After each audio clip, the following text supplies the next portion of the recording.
Hello.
Eikö kun sitten ole? That was good.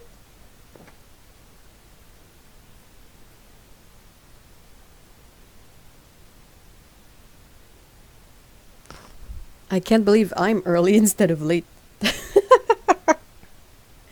Let me know if you can hear and see, just to make sure everything is working properly.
Oh, great.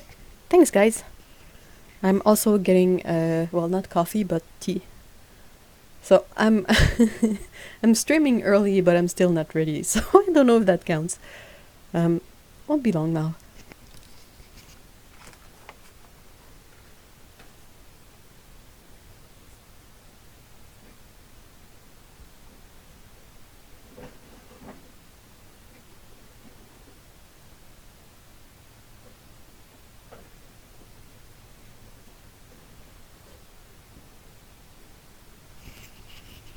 Hi, Cyan. Hi, Isolda.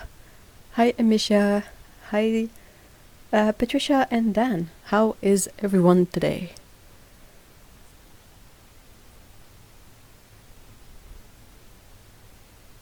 I'm just waiting for my tea to get nice and strong.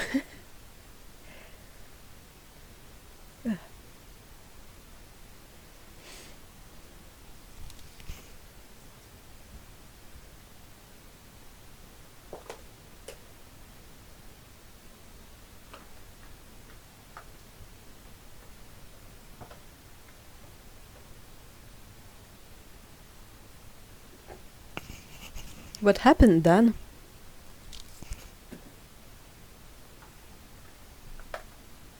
I have some leftover gummies over here, so I'll be munching on those.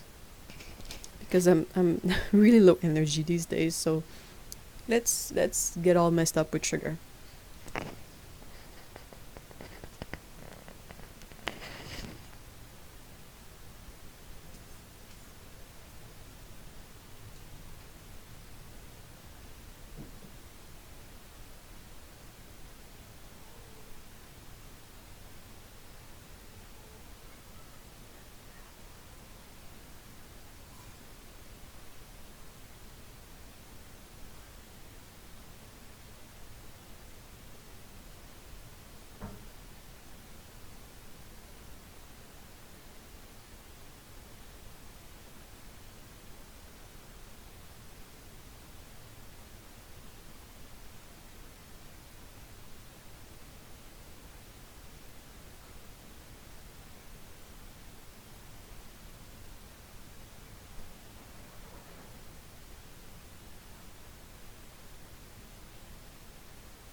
Oh, it's hot.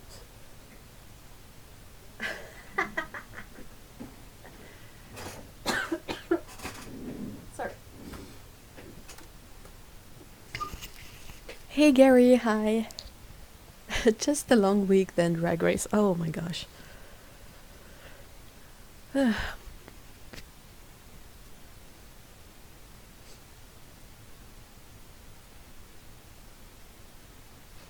Yeah, Drag Race was really depressing this week. I love Vanjie.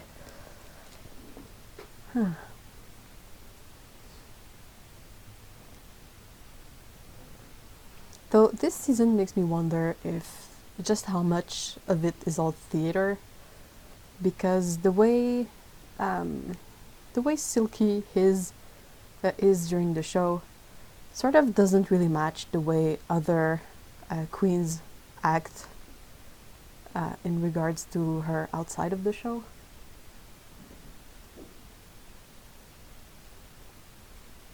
So I'm not sure.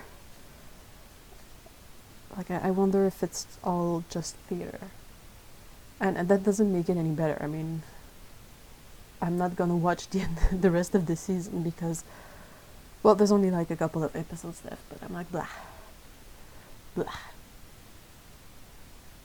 It's like magic.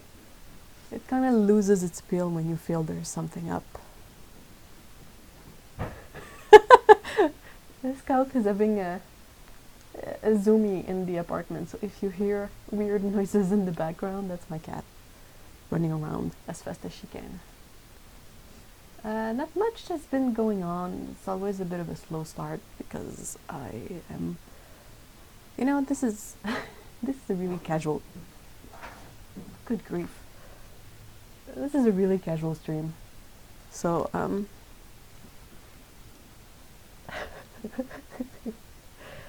and yeah, so it's casual for me too. So I kind of like starting kind of slow. How was Mr. E's convention? It was really good. He really enjoyed it, and it went well. And he managed not to catch any of the con plague. If you guys are familiar with convention, I don't know, it might happen for a art symposium or whatnot, but basically every time you have a lot of people together in the same space where you sort of chat and greet and exchange money or materials or just shake hands, there's often a rise in something that I like to call con plague, which is basically everyone catches some kind of really bad cold or infection. Good grief. Or something, but I think Mr. E was able to dodge it.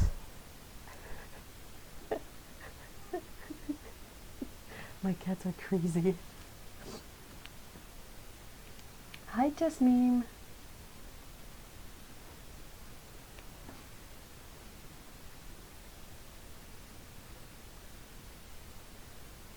Oh, I agree, it's all for television. There is no excuse for Silky's performance in the last few weeks. Yeah. And it's just so weird because she keeps touting that she's I'm a performer, and it's like, yeah, but where? I don't know, it's just, I think there's a good deal of it that is the way it's filmed, because the Snatch game, she wasn't funny.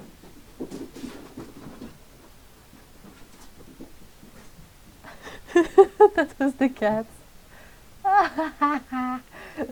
Okay.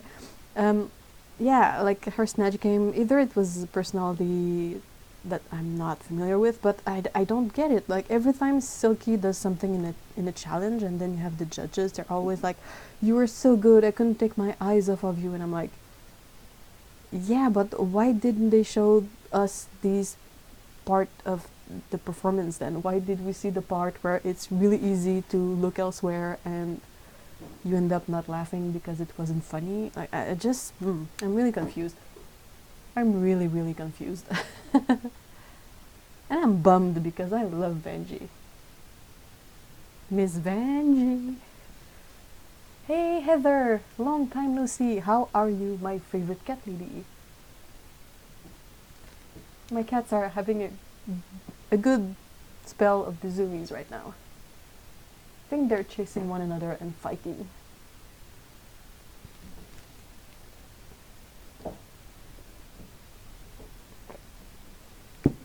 I saw somewhere that it's apparently a bad thing to drink your any beverage, or I guess meal, like a soup, that is too hot.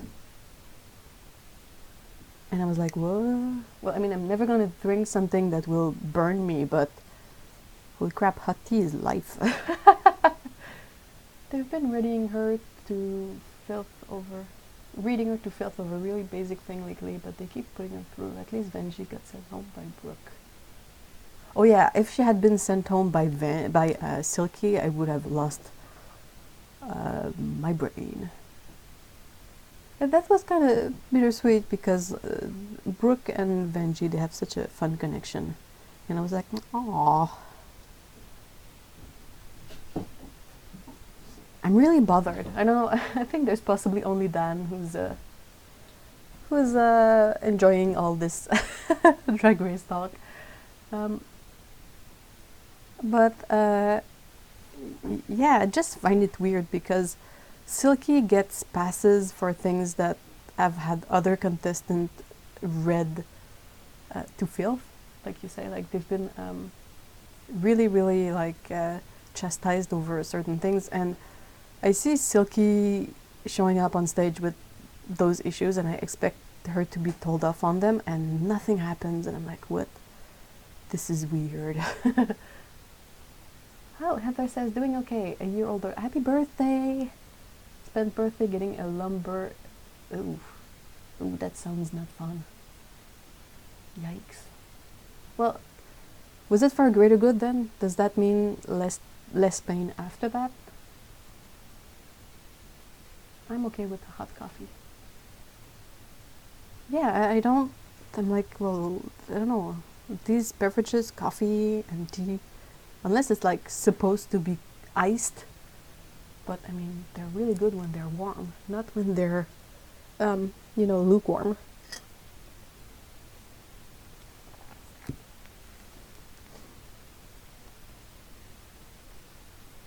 How is everyone doing? Mostly good. I kind of have some things I'm curious to chat about today. So that's why I'm glad that we can all get together as a community today, and I can sort of bombard you with questions. Because I've been feeling a bit anxious. I have problems with anxiety, and I take medication for it, but it's still like the medication brings it to a level that I can function like 90% of the time, but there's still like a 10% of the time where I get like rises in anxiety. It's much better than before, but it's still kind of crippling and weird. And I don't know, I know that you guys understand this kind of stuff, so I thought that if we all sort of chat together today, perhaps you will help me feel better. I'm sorry. I just feel so weird lately. It's kind of difficult. Science says I normally forget my tea and drink it.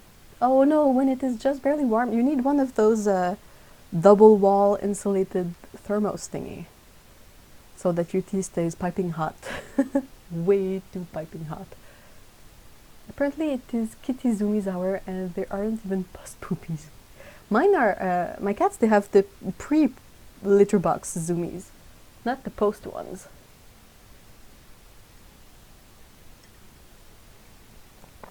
It's always hilarious to sort of pretend speak as the cats when they do this. I pooped, ah! Which is really silly. I'm free!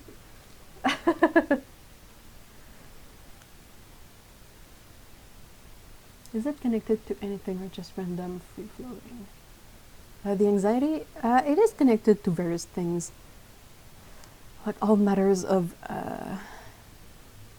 like the basic adult stuff like income and all the creative side of life too. Like the struggle with art was really crippling and bad when I wasn't on any medication, and it's gotten a lot better, but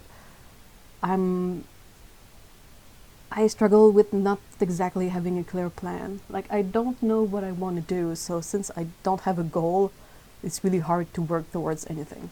Otto! And my granddaughter was doing, oh yeah, that counts. Otto! So nice to see you. Back on your habitual schedule.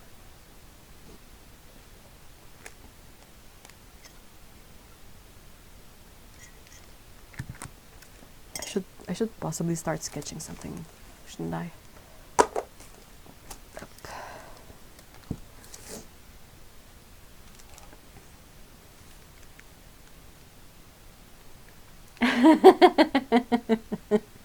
7 p.m., not 4 a.m. That's good.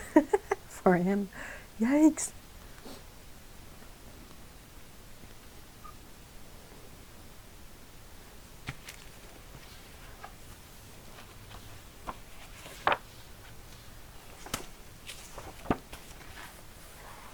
Always worried that I'm gonna open my sketchbook at some point, and like it will be on the page where I've done like nude studies or something not exactly YouTube friendly.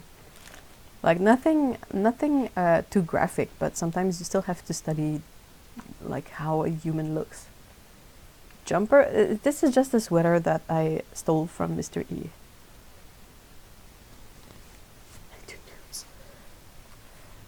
Well, I do studies, if you can call it. I find it difficult because I don't like the usual nude model kind of sessions, because they take these poses that are really like artistic and poetic, but ultimately completely useless when you want to draw someone just, in a natural pose, just standing. You're like, yeah, fine, you can twist around and have all these reclining poses, but useless.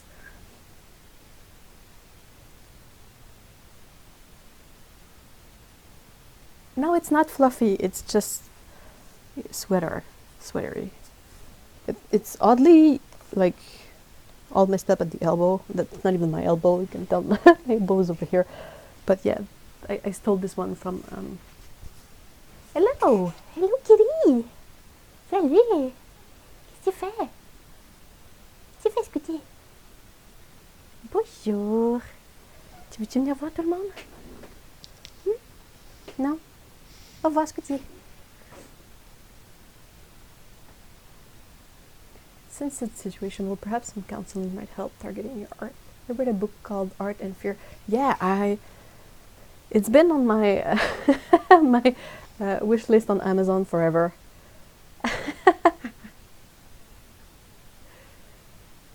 But I don't know. I'm just.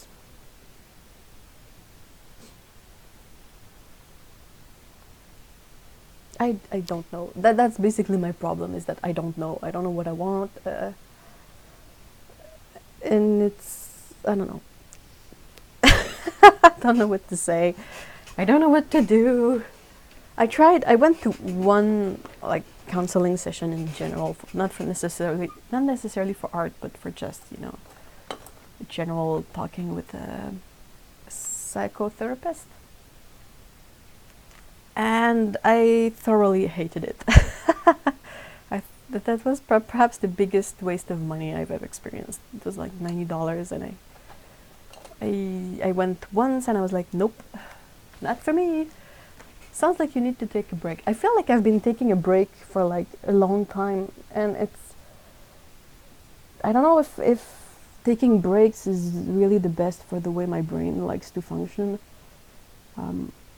I think I do better when I can keep busy, but the thing is that I have all this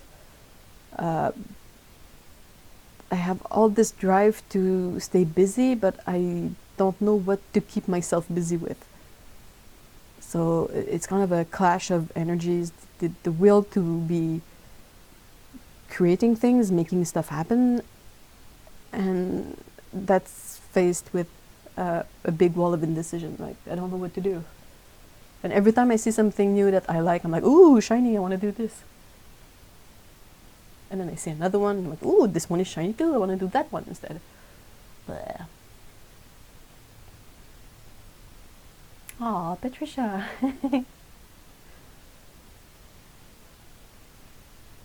Nata says, I took the whole 2 months of art while I was in Japan, and now I'm full of ideas.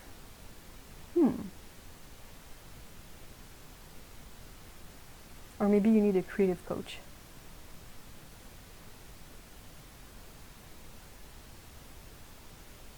Dan says, I know how you're feeling. It's a funk. Just let it mosey and take its course.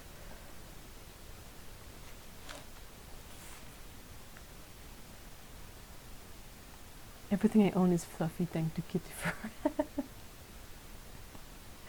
Oh, yeah.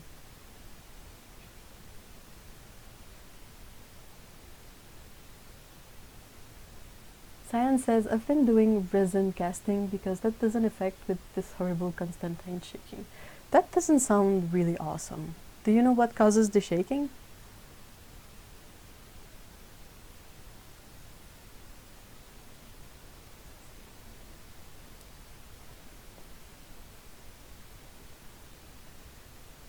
Amisha says, I am procrastinating on my next piece because I'm afraid I can't put onto paper what I see in my head.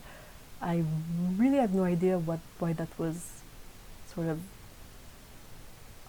hidden first. There's no words in there that are really offensive. I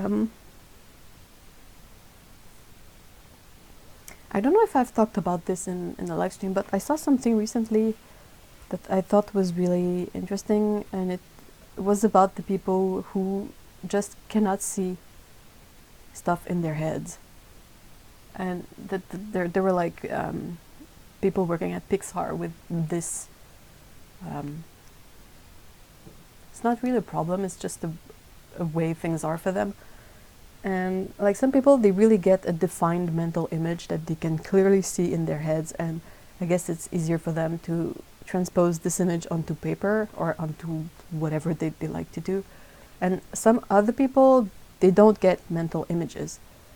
And sometimes I feel like I'm somewhere in between these two, but perhaps more towards the one that don't get mental images as much, because I feel like I have to think on the paper. Like I have to make something happen on the paper, and then I can start from there and be, this is a good start, but I want to try with this option instead. And I start from there. That's why I keep sketchbooks and I fill them with just about anything, because maybe that's just the way I can see things. Like I have to see them physically to make them happen. Oh, asthma meds. All three of them have side effect handshaking. Yikes. That sucks. Well, I guess asthma is worse, but still. Ah, thank you, Patricia. Patricia says you are talented in so many areas. It's no wonder you feel pulled from one thing to the next. Caution to the wind, girl. What would one of your cat heroes do? Well, they're cats. They would probably lick their bums in front of everyone. That's what cats do. That's not what I'm gonna do.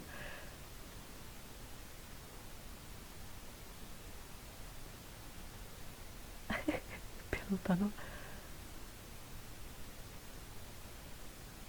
Hey, Melvina. Hi.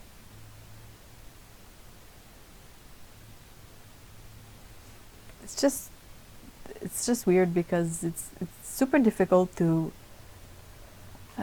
be, and I'm not talking like to be super duper awesome successful, but I mean to have perhaps regular gigs and some sort of income. You kind of need to fit into a niche and produce stuff for that niche so that people who are interested in what you do, they will provide for you in a way.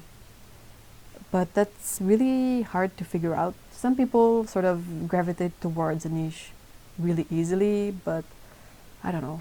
Not me, I guess. If you take people like, the very popular art, people who like to draw girls with tattoos or with colored hair, or, that kind of stuff is really trendy and popular. And people who enjoy drawing this stuff, it's not too hard to find an audience for that. Ah ouais, Péco? Ouais? Tu veux-tu venir me voir? Viens me voir. Mais non, mais va-t'en pas.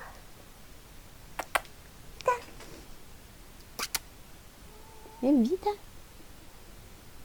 Vite, peut-être. Péco, qu'est-ce que tu fais? Vite. Vite. Allez, allez.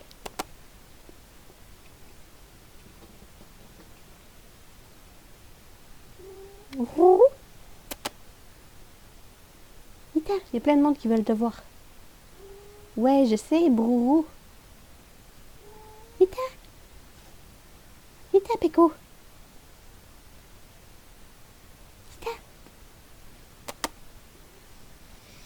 She's being a tease.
Oh.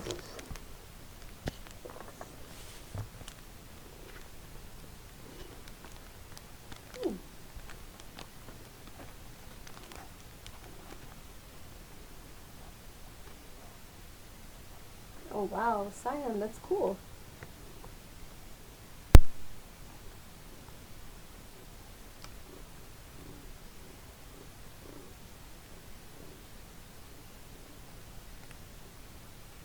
Non mais, qu'est-ce que tu fais dans les pinceaux, toi? Mignette.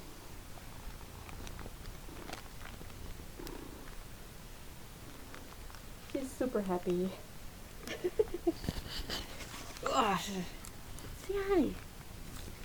Say poo-poo. Purr, purr, purr.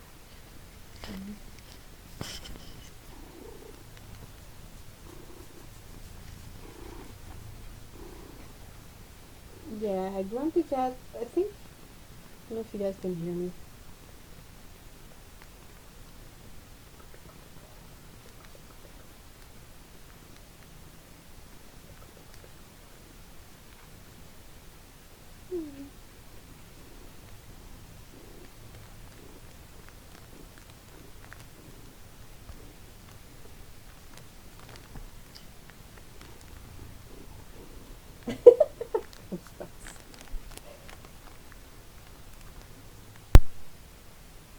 Petit cotate, hein.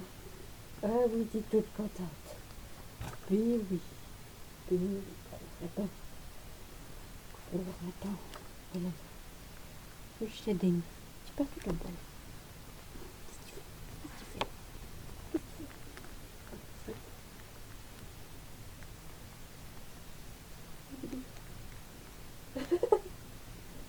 Ruka wants to eat you. He wants to eat you.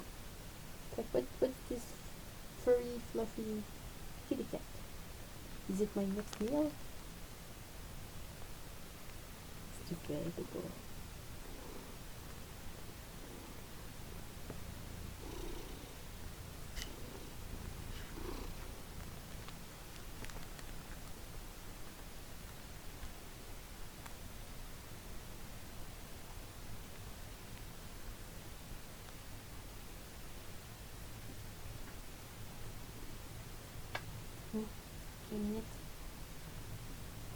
Tu es tellement contente. Tu es tellement contente. She's so happy. She really wants all the scratches and the rubs and petting me. I need to show you a pretty face.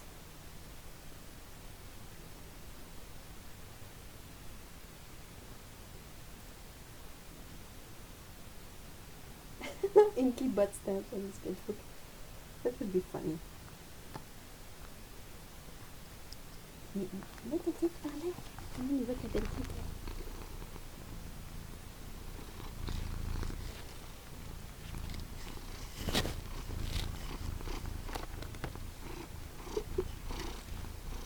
She's pawing the sketchbook. I don't know if you can see that, but it's really cute. She's so happy that she's pawing like into nothing.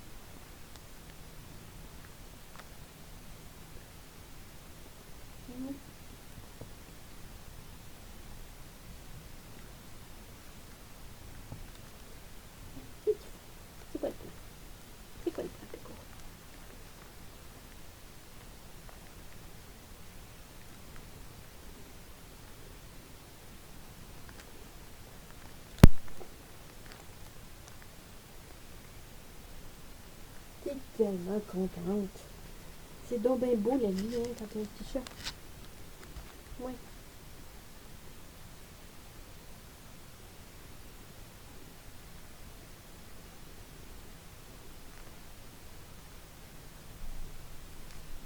Qu'est-ce que je fais avec toi, moi?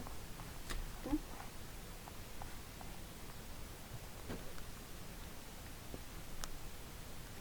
Non, pas les pinceaux, par exemple.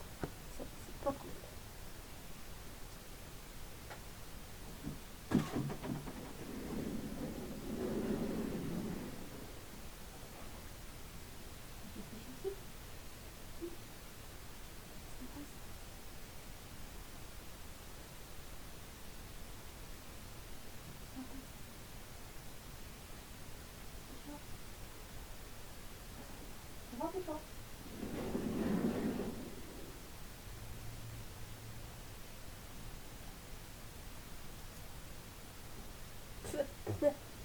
Ah.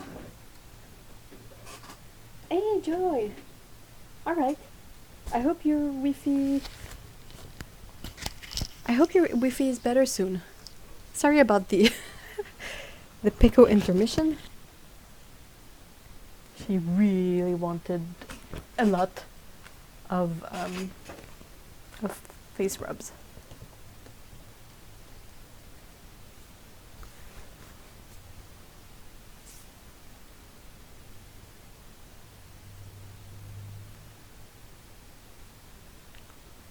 Hey, Lee. Hi.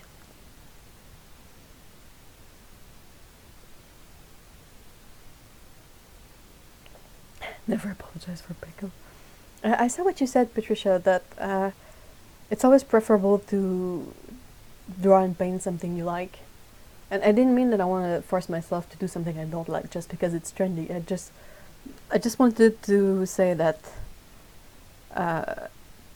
how some people, it seems like what they do is already trendy.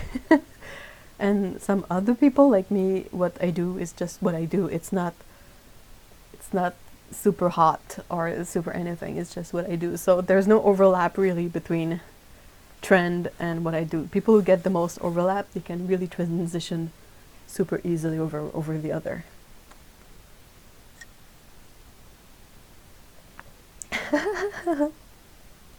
Havoc!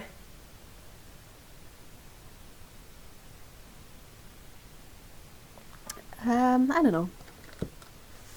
Perhaps if I drew cats with a lot of makeup and tattoos and colored fur, it would be trendy. I'm sorry. It's too easy to comment on that stuff. I don't really mean anything by it.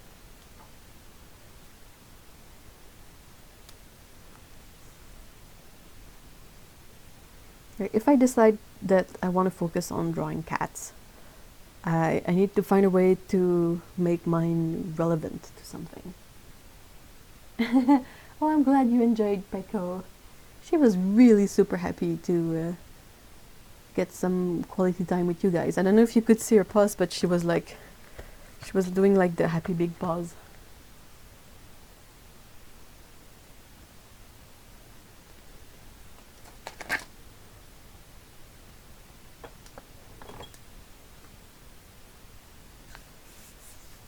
So yeah, I just need to find ways, if I want to stick with cats, to make them relevant and interesting to people, so that through their own fields of interest, there might be some overlap to what I do, and always keeping in mind that I gotta also make sure it's something that I enjoy doing. I don't mention it every time because for me that's a given. It's kind of why I am not working sort of a regular job right now, is because I did that for 10 years, and yeah, sure, you get a salary, but you get very little personal reward in terms of contribution. It's difficult to be someone who is creative, who wants to make things happen, and to always end up in work position where they only use you for what you can, like the skills you have, not necessarily your creative input. You're like, well, take this job that has already all the creative input in it, and you process it into a more presentable version of what it was. That's basically what I've done. Hey, Juma, hi.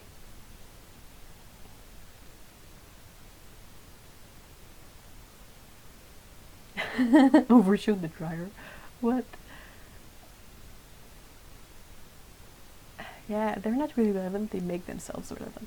Cats are pretty awesome. They did not like domesticate. We did not domesticate cats. They sort of domesticated themselves so we would keep them around. They basically chose to stay relevant so that humans would not get rid of cats. I think that's kind of funny.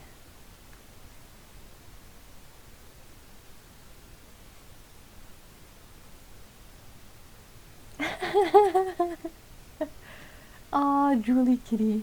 My cats are 8 years old now, and they sometimes they start drooling, like when they sleep. Like they wake up, and you can see that there's a couple of droplets of water / drool, and you're like, oh, getting old. Yeah, they domesticated us, basically. Okay, let's stay cute, and let's stay small and soft, and let's do really quirky things and eat mice and pests, so that the humans, they don't like end up eating us all the time. Oh, tigers are pretty great.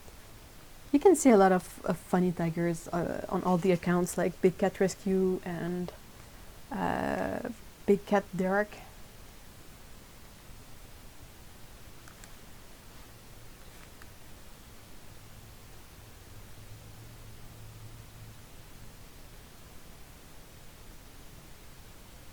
really need to start sketching something. Hmm. um,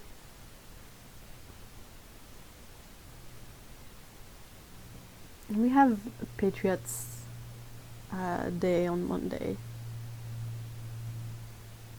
I don't really know what it's about except that it's a day off. I feel like let's just doodle for fun. A cat patriot, what I feel.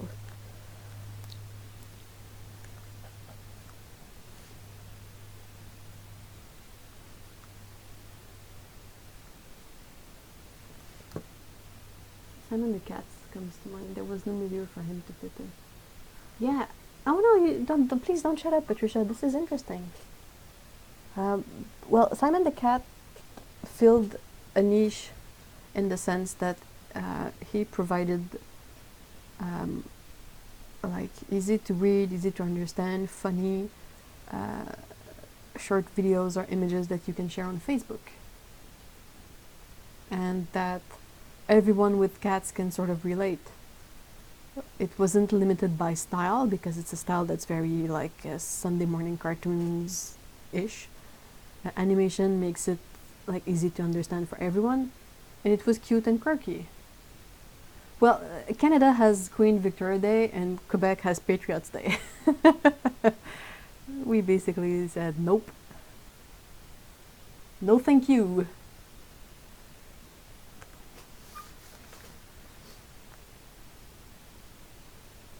I feel like if it's Patriots Day, Kitty needs like a I don't know what the word is in English. Trappeur. You know the Davy Crockett and stuff like.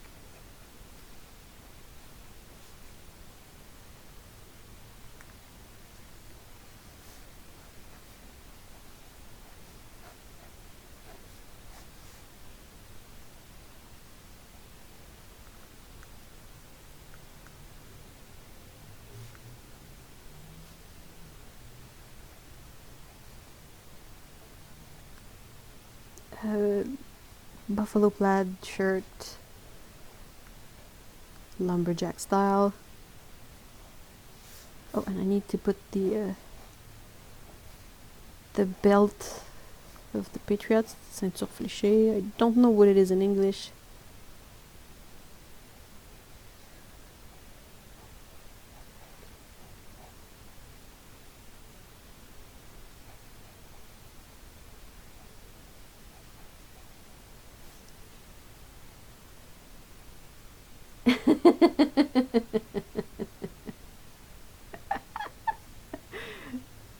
I don't know what's wrong with Queen Victoria. I just don't think that the French-based province of Quebec had much of an interest into making this Queen Victoria's Day.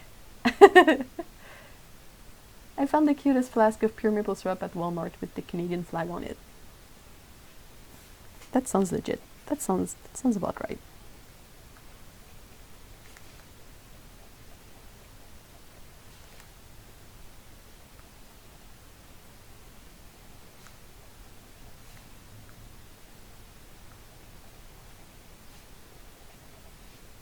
I think we have a Queen's Day some other time during the year. I don't know.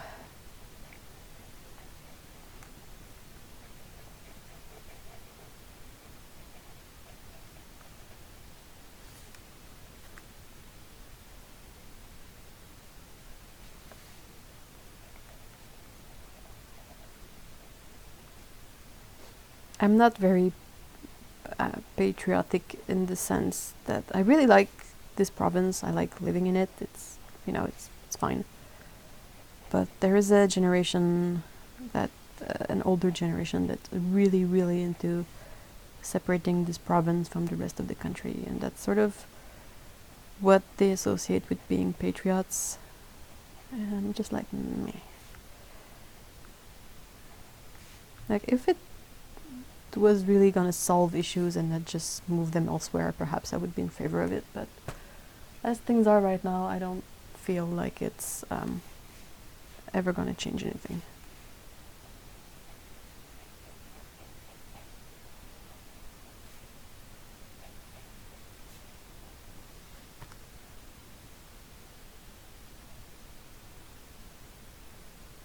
So you don't do what Australia does and have a day off on the Queen's birthday, even though she's not your queen. I don't think we do. Or maybe if we do, we renamed it to something else, like we did with Victoria Day, Queen Victoria Day, and Patriots Day.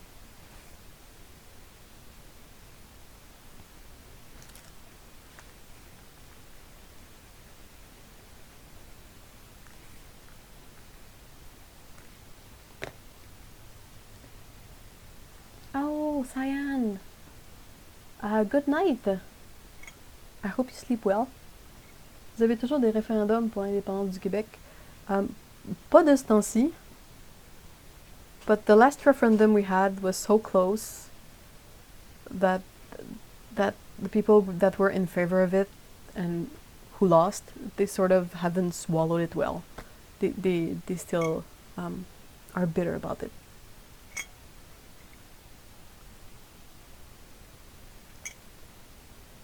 I really don't think it should be a focus of anything, especially the way Quebec is now.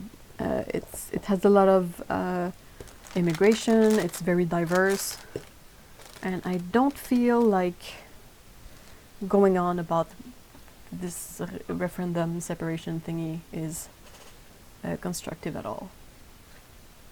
It sort of brings back all these notions of all these old school racist things that we sometimes hear people say that I really can't stand for one bit. Like, nope. Nope, nope, nope.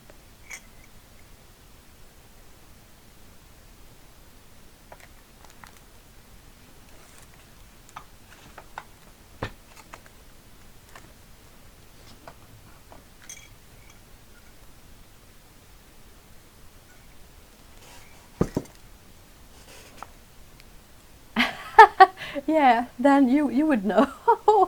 it was the same idea as Brexit, basically. But we were fortunate that it didn't go through. It was close. It was like just a couple of percentage in difference between yes and no.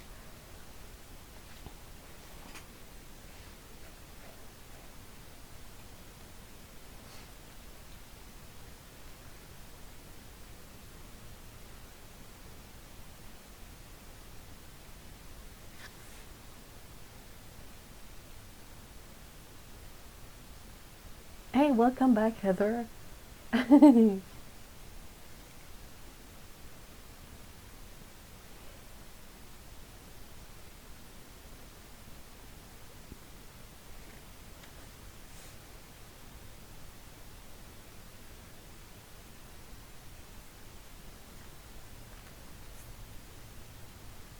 Yeah, yeah. Dan says that his country is so messed up right now. Oop. Well, it is kind of messed up what's going on with Brexit.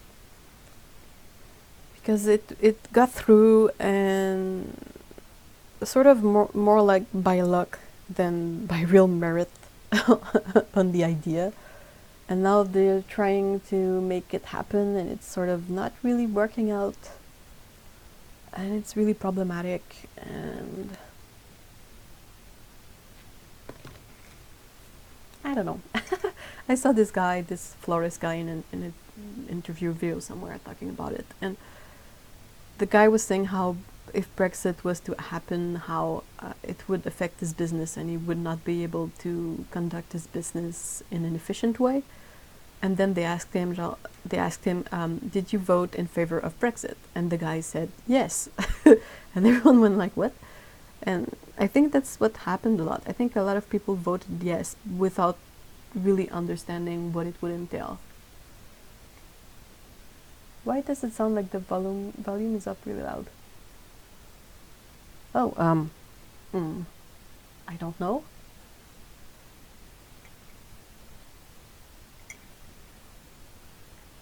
Does anyone else have this issue? I can try and fix it up if that's the case.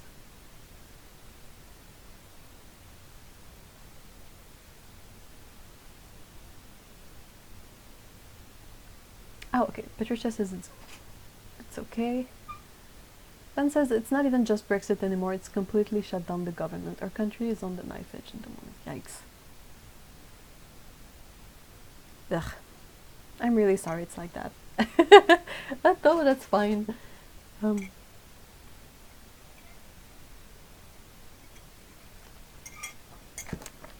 I was doing something recently. Sorry, this is possibly going to be one of the least interesting stream to watch, but I still really enjoy the fact that we can hang out and chat in a way. But I was thinking recently about how I used to draw and paint when I was much younger, like much younger. And I remember that all I had was this Canson sketchbook that was before Excel.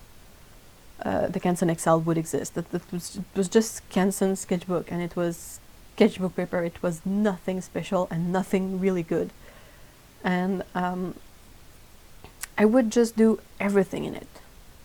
I want to do a sketch, I do a sketch. I want to do a finished drawing, I do a finished drawing. I want to paint that finished drawing, I paint it. And the paper would warp and just be a mess, and I really didn't mind it. It was just fun to do, and I was like, maybe I need to sort of bring back this notion of just, you know, using paint on whatever sketchbook and see how that pans out. So I dug up this one. It's really nothing special. It was super cheap. It's by Peter Popper Press. It's a premium sketchbook. It's basically just a large sketchbook with a hardcover, and it's sort of laid flat. And I've just been sketching in it and just adding paint without really thinking. And then I saw a video where the guy mentions that he would sketch directly in ink, and I was like, hey, I used to do that too. So I dug up my waterproof, well, I didn't find it first, as you can see here, but I dug up my waterproof pens, and just, I mean, these are not good sketches, but they're still sketches, and I really enjoy just, you know, like putting paint on there and just trying to figure out things, but without the stress of you know, going about it like this. It's supposed to be something precious. This is not precious one bit. And it's really fun, but like I see this stuff and I enjoy doing this, but I don't see a way to transition from this to something perhaps more professional yet. I don't know if it's because I need to make more of these.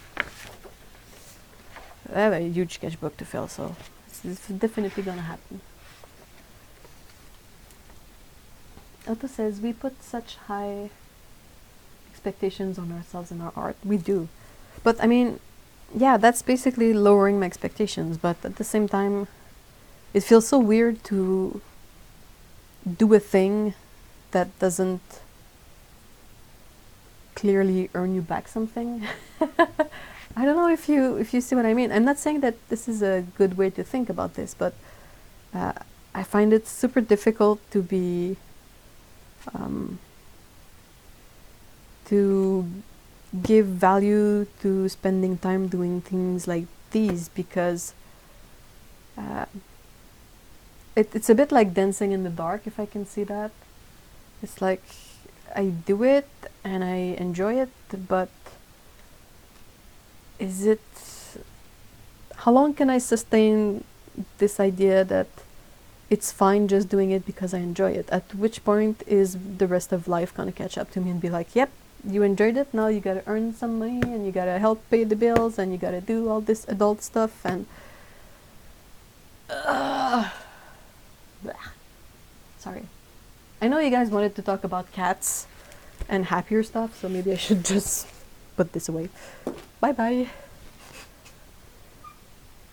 I have no issues with precious paper, but I had issues finding some kind of cheap paper that I felt I could paint on it, and it wouldn't be too much of a nightmare.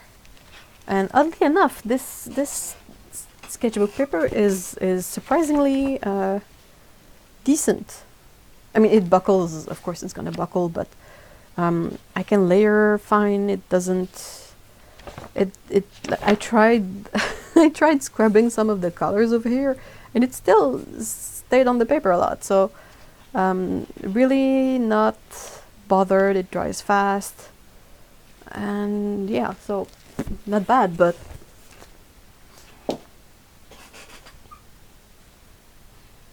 most ballpoint pen ink is waterproof, by the way. Yeah, I know. I have these, I know this one is waterproof, but I like to use pentel brush pen, you know. This is waterproof ink in Kakuno, and I have the carbon pen that I like to use for sketching too. And I have like microns and Sharpies and yeah. Not worried. Even pencil is fine, but the fun of sketching in ink is that it changes the way I approach drawing, and that's kind of a nice change of pace. Maybe you need to free yourself from all this pressure to be successful and professional. Yeah, possibly. I just have a hard time. Hold on, I'm looking for a word. I'm having a hard time reconciling the idea of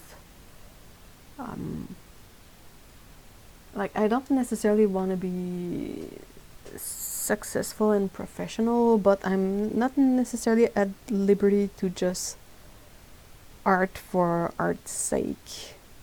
Like, I would do better if I had a goal, which was why I was able to work even if I had a lot of anxiety problems, is that work gave me an incentive and a goal that I could not skimp on. And if I tried to do the same by myself, the goal has no weight, because I'm like, well, I set this up myself. I can change it. Like, who cares? But when it was with work, they would say, like, you have a month to do this amount of work. And I would be like, okay, fine. I'm going to schedule it so and try to get this much done each day and this much done each week. And if everything goes well, I should be done in time. If I'm a bit late, I can stay a bit later at night and do some more work. And, you know, I could schedule my stuff and make it happen, but on my own, it's really difficult. And like, the goal is not so clear. The goal, when you work, they hire you for something, so you know what the goal is. But like, my goal is everything. My goal is do videos. My goal is to do art. My goal is to write the comic, is to sketch the comic. I'm like, so many things, and I just don't... What? I don't know.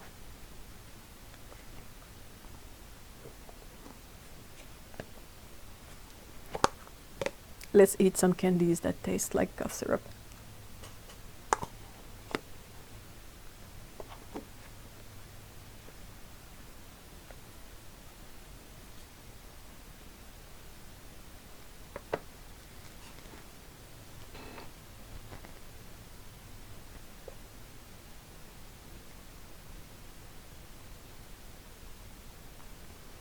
So, catching up on chat. I see pointy ears and tieflings, and I'm immediately...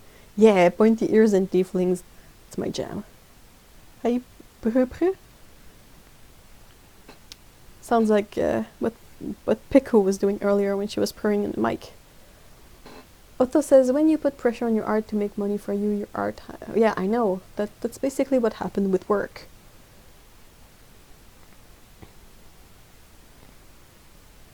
Perhaps out of the time given to just enjoying what you are doing, something wonderful will blossom one day. That's truly possible. I need to think on this. This is your stream, and if you're asking for our help, you certainly have earned it through all the joy and advice you have given us for free here. Oh, thank you so much, Amisha. I really appreciate it. Sure, but you seem to be putting yourself under a lot of pressure.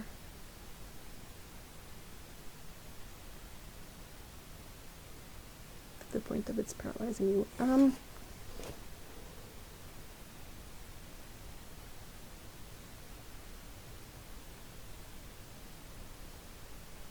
I'm thinking about it. I recognize that I'm sort of paralyzed, but I don't know if it's. I don't necessarily feel like putting pressure on myself is the problem, because I think I really strive under a moderate amount of pressure. The thing is that I have this pressure on me sort of as a default way of being, but I got no outlet for it. I cannot stick to one goal. I cannot. I struggle to find the motivation to stick to a goal. Like, yeah, I have to write the comic. I have a sort of a soft deadline for that, but first of all, it's not drawing, so yeah, it's kind of difficult sometimes. I'm like, yeah, I know I need to write this stuff, but I kind of. It's a bit like I want to make things happen, but I feel like I perhaps have caught up with my skill set. So instead of making things happen, I would have to focus on learning more. And that's sort of a different energy. Because when you make studies and you're trying to learn, usually it's perhaps a bit easier if you're not as energized for making things happen. I don't know. I don't really feel. I don't know. I don't.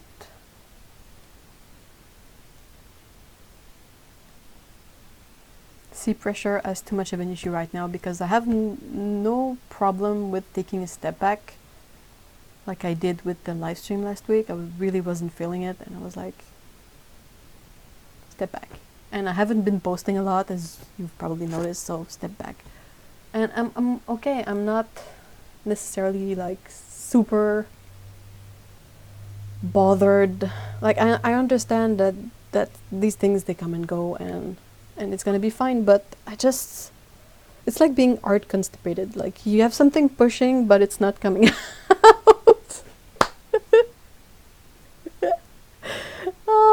Oh, sorry. That's a bit visual.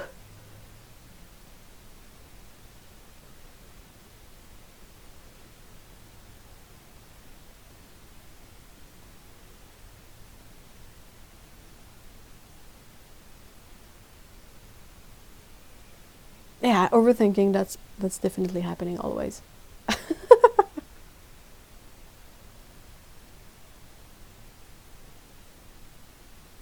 We all feel pressure to earn money right now. Right meow. Sometimes to the detriment of our own art careers development. Totally get what you're going through. I've totally been there many times. I'm glad you guys understand. Can you lean on your skill set while you learn new things? Probably.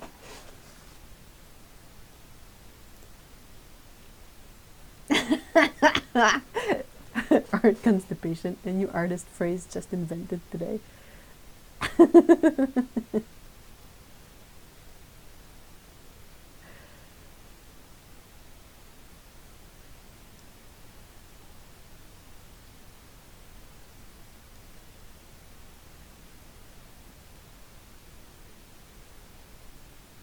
Yeah, I could be at an input phase. You've got to be kidding me right now. Aww. That's such a t-shirt. That's definitely a t-shirt somewhere. I could very possibly be at an input stage, but the thing is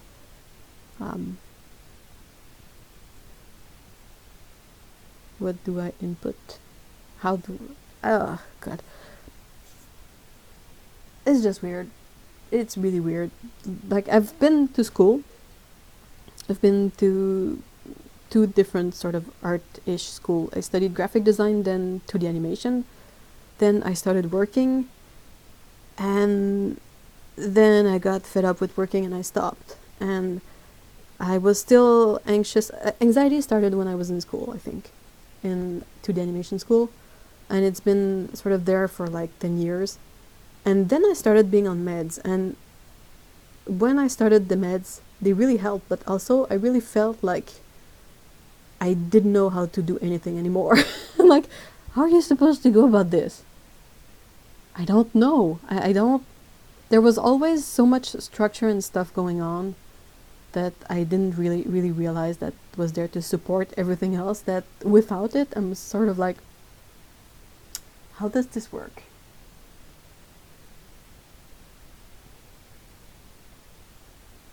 Hey, Valkyrie. Okay, never mind then. Never mind what?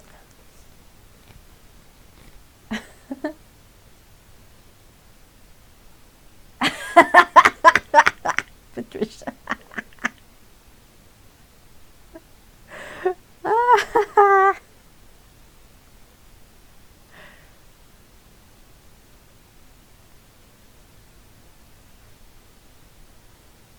I agree. Lee says, but on the other hand, well, okay, first part was if you need an income for a specific thing, then getting a day job or focusing on more retail focused art is totally fine. But on the other hand, for a lot of us, the drive to feel professional and contribute is more of an abstract need. My mortgage and bills are fine. Yeah, that's more like it. It feels like it's not out of survival need, but it's, I think I'm the sort of person that works better within constraints, but it's been really difficult to give weight to my own constraints that I choose myself. Like, it's, if the challenge is to have something fit within certain hard boundaries, if the boundaries are soft and you can sort of wiggle them around, there's no challenge, there's no appeal anymore with doing the thing. So I'm not sure how to go about this.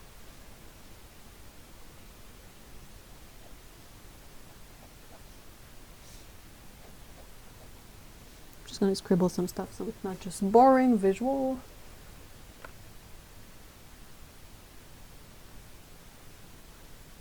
Okay, well, bye Valkyrie, thanks for stopping by. Hopefully you will find a stream that is more to your liking somewhere else. That's okay. What does your gut says you need right now?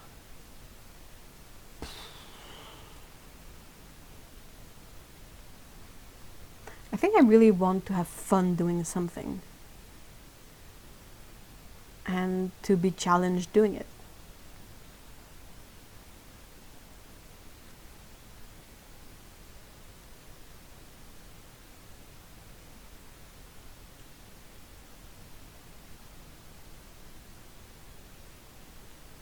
Is it a matter of accountability rather than motivation? It's possible. Oh wow, Jasmine, that's really early. Would that be a good use of a class to give you structure? I've followed a couple of classes, but the thing is that they're super pricey, and I am not earning any extra money at the time. It's stupid. It's just stupid stuff. Like I've tried to follow like self-taught classes online, and they were fun, but they are not necessarily the most accountable of options.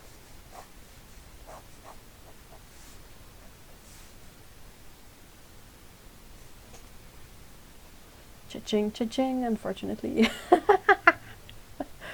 In your gut, what does fun feel like to you? To me, fun is when you get into something and you forget what time of day it is. That's when I know, that's what I need. I really need to find a way to do things that I don't see time go by.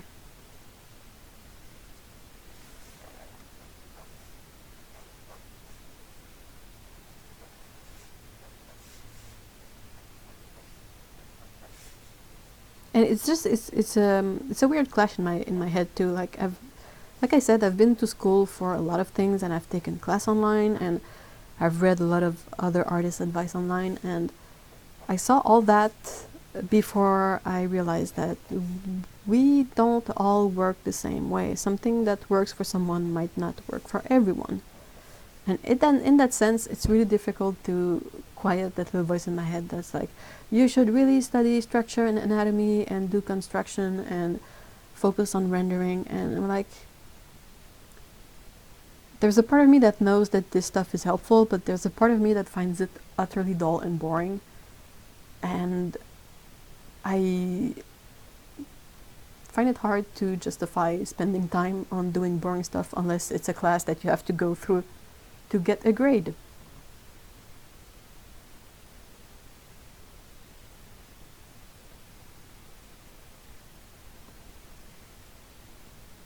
Lee says you're harsh on yourself, but it's clear that you're actually quite productive, motivated, efficient. I'm a very, I think I'm a very, what's it called, functional, anxious / depressed person.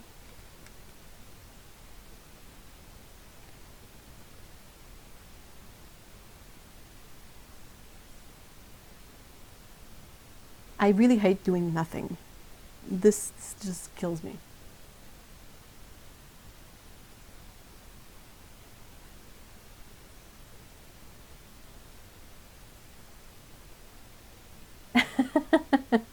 Yeah, I know.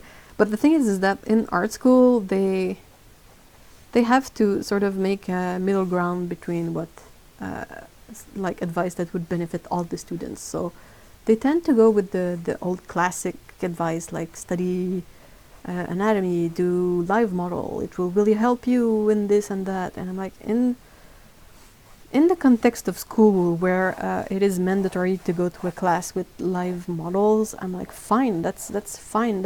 I have to be there anyway. But in the context of being on my own when school is over, I find it super hard to motivate myself to do this stuff. I know there are some sessions around town here that you can pay to go to. It's like $5 per evening, but I have to get there and I have to lug all my stuff. And in school you leave all this crap in your locker and take it out when you have a class. And it's just like,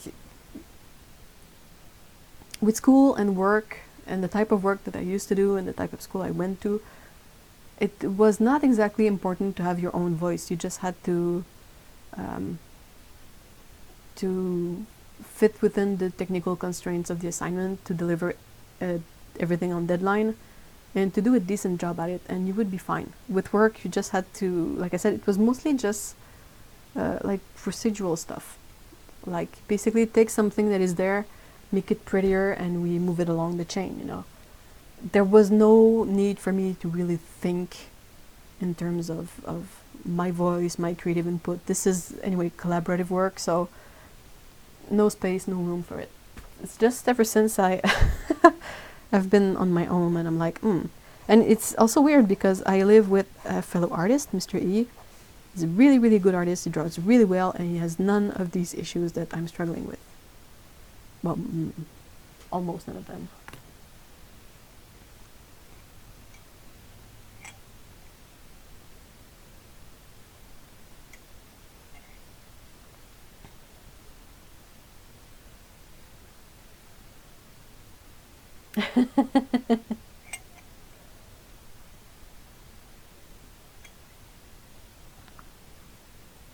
Yeah, art school basically teaches you, it does teaches you about the basics. What it doesn't teach you is whether you need them or not.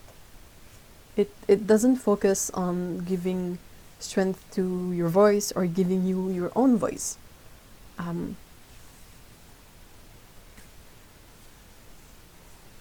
Well, at least the classes I went to. I don't know about arts themselves, like we call them plastic arts over here, but I don't know what's the proper word for them elsewhere.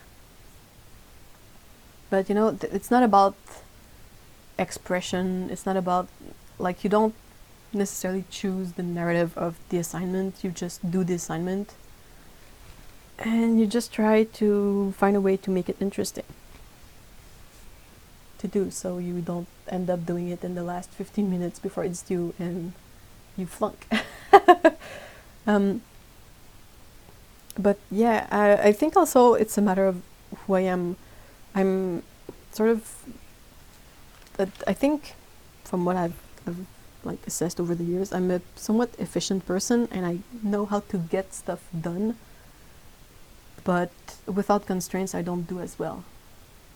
And that's just weird, to not have any constraints, to be completely free. And I'm like, okay, but why make it more difficult? Like, and I also struggle with just things for the sake of things. Anyway, bleh, brain vomit.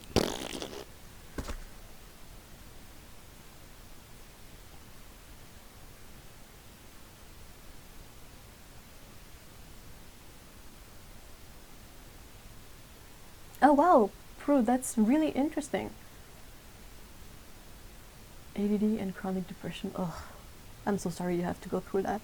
Do you take medication if you can for it? Because I will, I will plug meds every opportunity I get. If you have any kind of anxiety or depression issue and you don't have any adverse effect to possible medication, make sure you ask about it to your doctor, because that can make such a good difference. It can really help making you just a functional human being rather than someone who struggles to get through a day, which is not a fun way to live. Yeah, it was about being a cog, not necessarily being creative. Exactly. And I was not like, I was really really good at being a cog. I was not necessarily someone who was perceived as having a lot of creative stuff to say. So I stayed a cog in many jobs for about 10 years.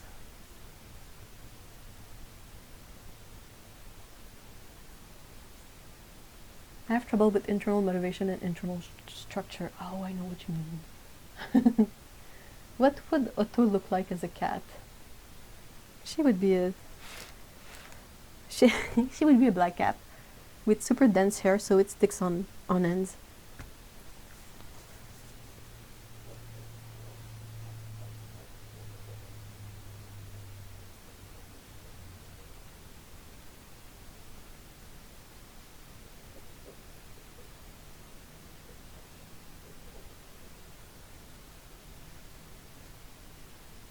I saw Butt Cat, by the way. You guys remember Butt Cat?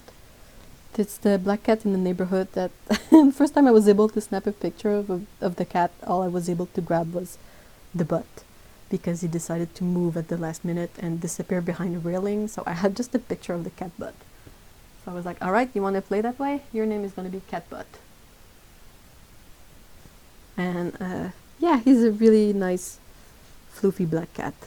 Not floofy in the sense of long hair, but in the sense of like thick hair.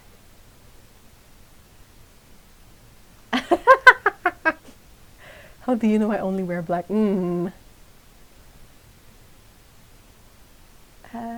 Unfortunately, medication. Oh no, I'm so sorry. CBT training. Good. Good, good, good.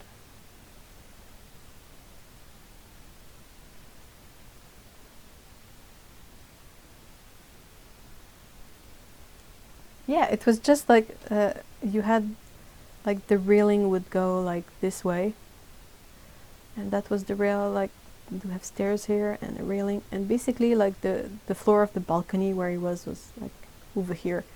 And when I snapped the picture, all I could see was this part, like half a cat, the butt half of the cat, like tail and back legs, and that's it. So I named him or her Butt Cat. Cat Butt. Cat Butt. Yeah, Cat Butt.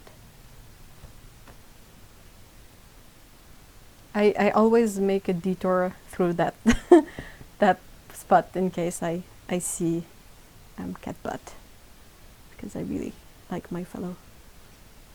Oh, I found a patch. Hold on. it was so accurate that I knew I had to grab it. But it's the Cat Spotters Club.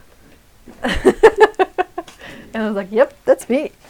I'm the kind of person who I don't like walking, so whenever I go out to walk, I always try to spot cats to make it worth my while.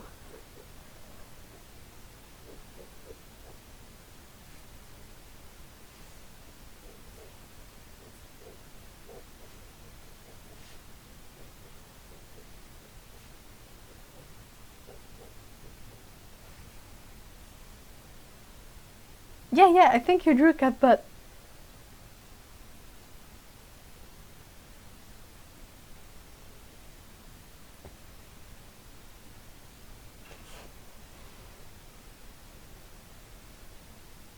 I think at the end of the day, when you express what you're most interested in. Yeah. I know. That's what I struggle with, is that what I'm interested in is not super clear in my head. Like it's always been stuff like it's like I have part of a tool set but not the whole thing, and I don't really know how to fill in the gaps. Or it changes too much. Like, I read a book and I'm like, whoa, this is awesome, and then I see a movie and I'm like, whoa, this is awesome, and it switches around a lot, and I struggle to make it cohesive. Like, some people can do that, but their style makes it a really cohesive stuff, but I don't know, I'm not there yet. I'm working on it, definitely. Kitty, you has such a big head. You don't have a big head in real life. You have a perfectly normal sized head. I don't have any.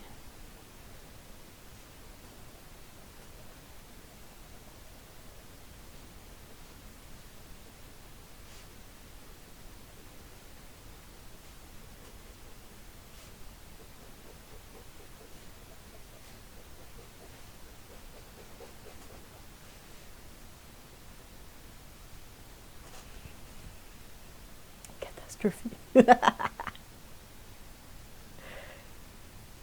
Yeah, I love the artist who did this. I think their website is Pomo Club, like POMMO or something.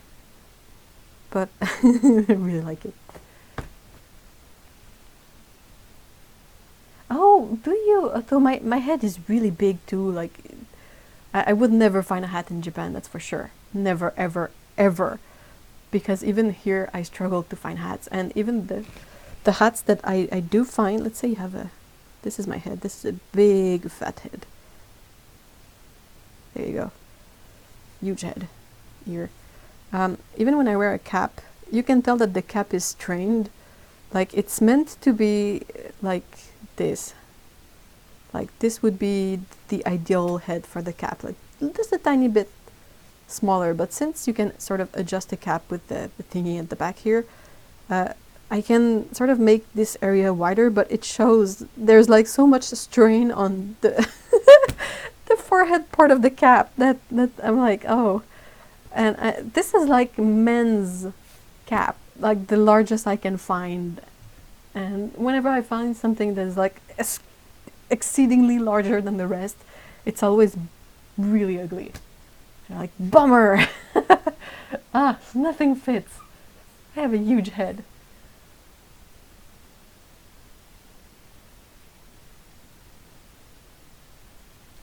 I'm looking forward to checking the leadership, Heather.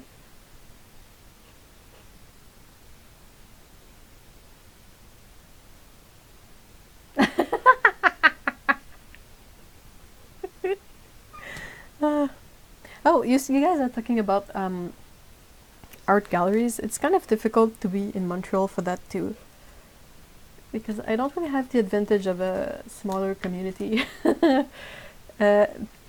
There's a huge community and there's a lot of artists in Montreal, so like it's much easier to sort of drown in the mass of talent. than perhaps someone in a. If I'm thinking like the kind of small village my grandparents used to live in, my aunt was a watercolorist, and there weren't that many local artists. So when they would have a room in a cafe for something for a couple of paintings, her paintings were good too. So there's that. But it's sort of easier to find ways to do something with your art. I have a pile of painting, and I'm like, what am I supposed to do with those? Recycle bin? I mean, this is a pile. Anyway. So pointy-eared guys and cats. That's basically my jam, I guess.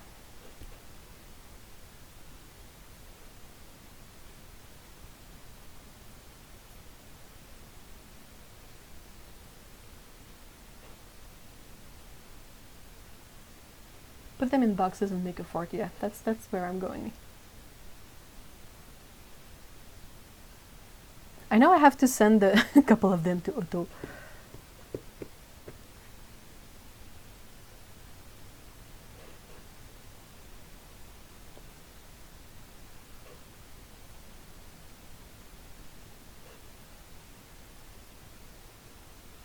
Okay, what else could I scribble?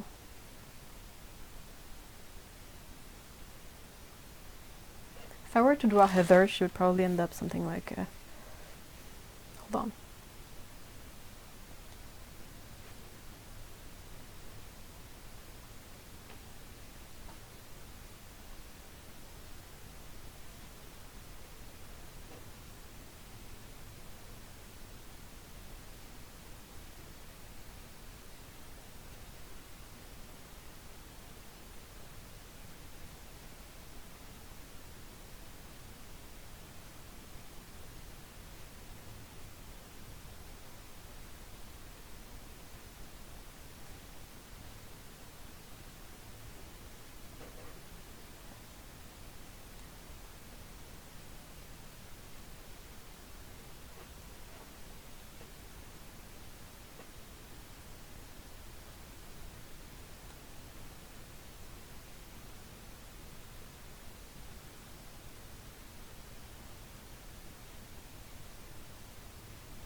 I think Heather has glasses.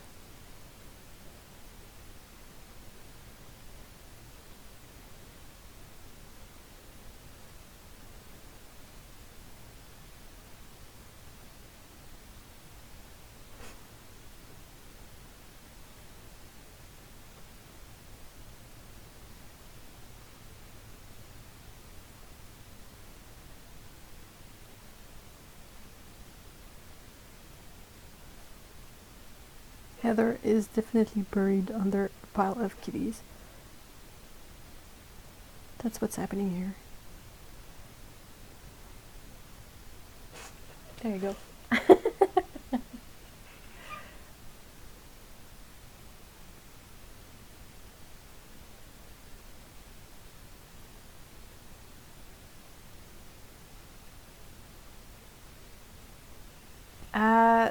Not that much. Lee says it's a little daunting, but probably a lot of local cafes and places want art for their walls. They probably do, but they're already full of art. And same for I used to work downtown near the galleries in the old city, and I would walk by them like daily. And it's not exactly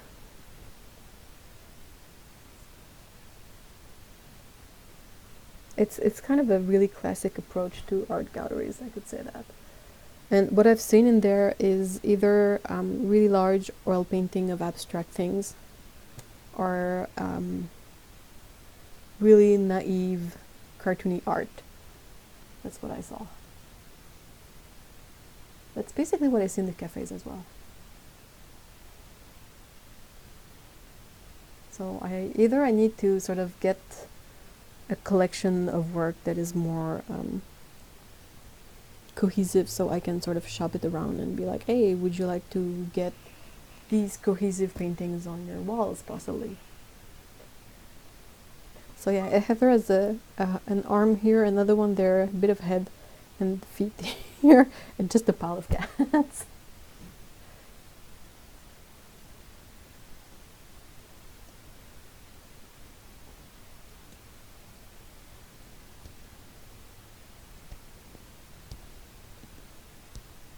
Oh no, Otto, I'm so sorry, I just saw that. I hope you feel better soon. Thank you so much for stopping by. It's kind of fun to have you back on a schedule that I feel less bad when you join. And I hope your headache goes away quickly.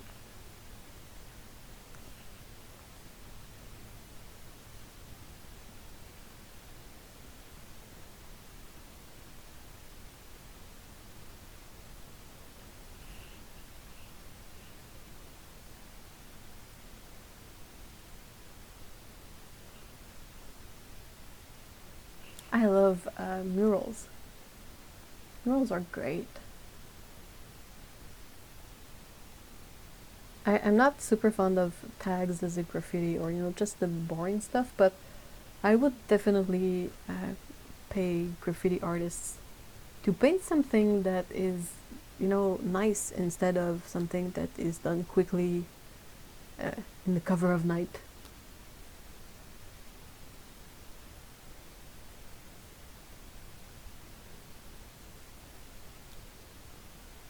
Petrus, there's very little free space on this bed.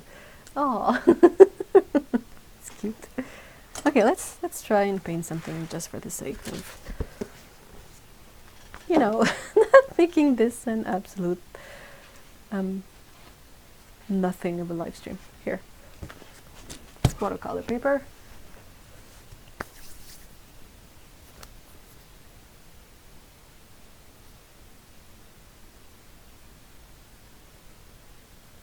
Supposed to be less dry, but my hands are still a freaking mess. Ugh.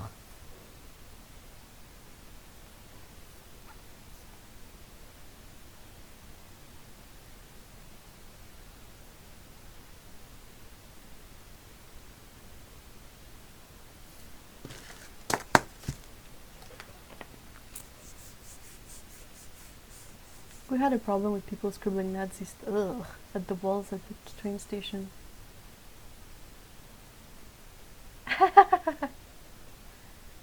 Ah, that's good. If the scribblers are fighting the Nazi crap with happy scribbles, that's already good. I just really dislike the tags, like those done really quickly in one color that are not even pretty. It's like, no. And sometimes they do their tags on tops of pre-existing murals, and that's really disrespectful.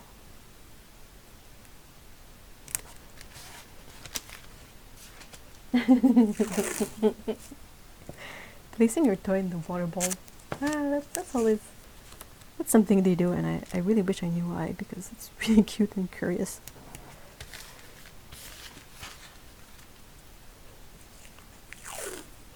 No, it was a fun chat, but I mean, there's not a lot to sort of watch as we discuss it. Well, perhaps it's kind of like a podcast then.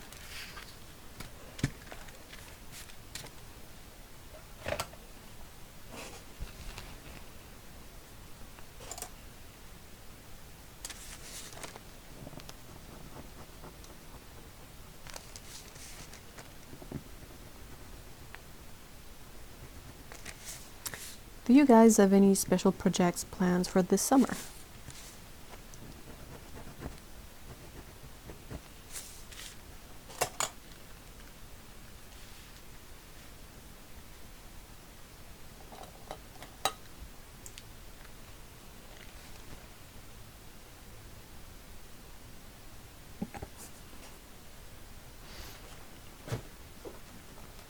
I have a couple of reference pictures here. Oops, that's art. That's not what I'm looking for.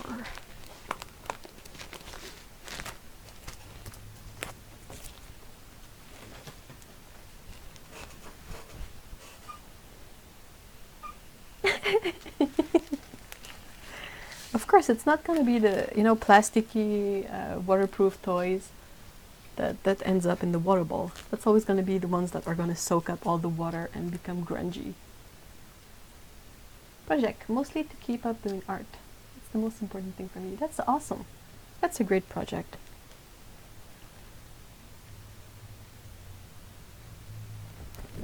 Do you plan on going outside for art, or, you know, doing something different since it's summer, or just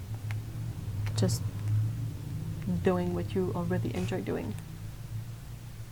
Oh, that's awesome, Amisha. Yay.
Alright.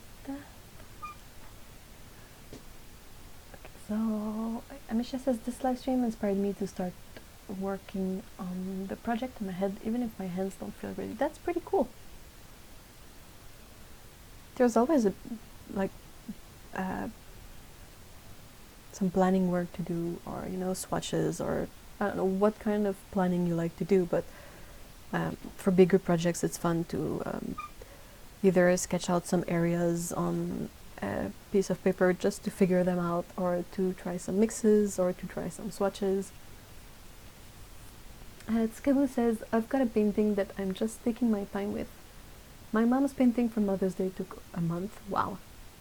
I want to see how long I can take with a pastel painting I'm doing. No rush, no fuss.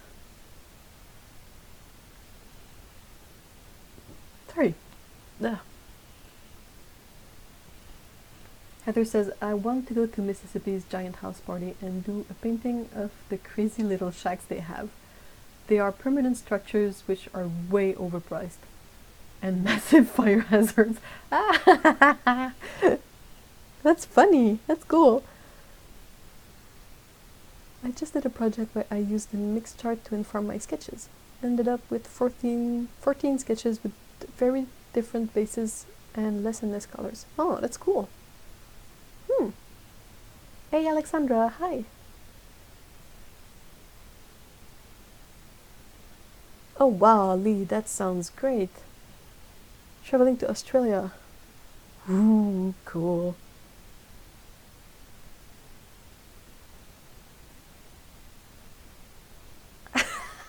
Let's go snorkel the Great Barrier Reef before instead. Oh, that's kind of a bummer.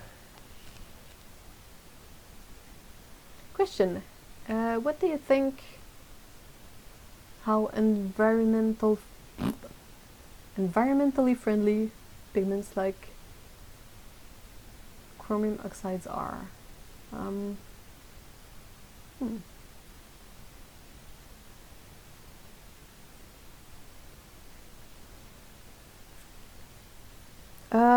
Well, I think I've sort of talked a bit about this. I'm not really bothered about the environmental impact of my paints, in the sense that in the grand scheme of things, I don't feel like it's a big factor.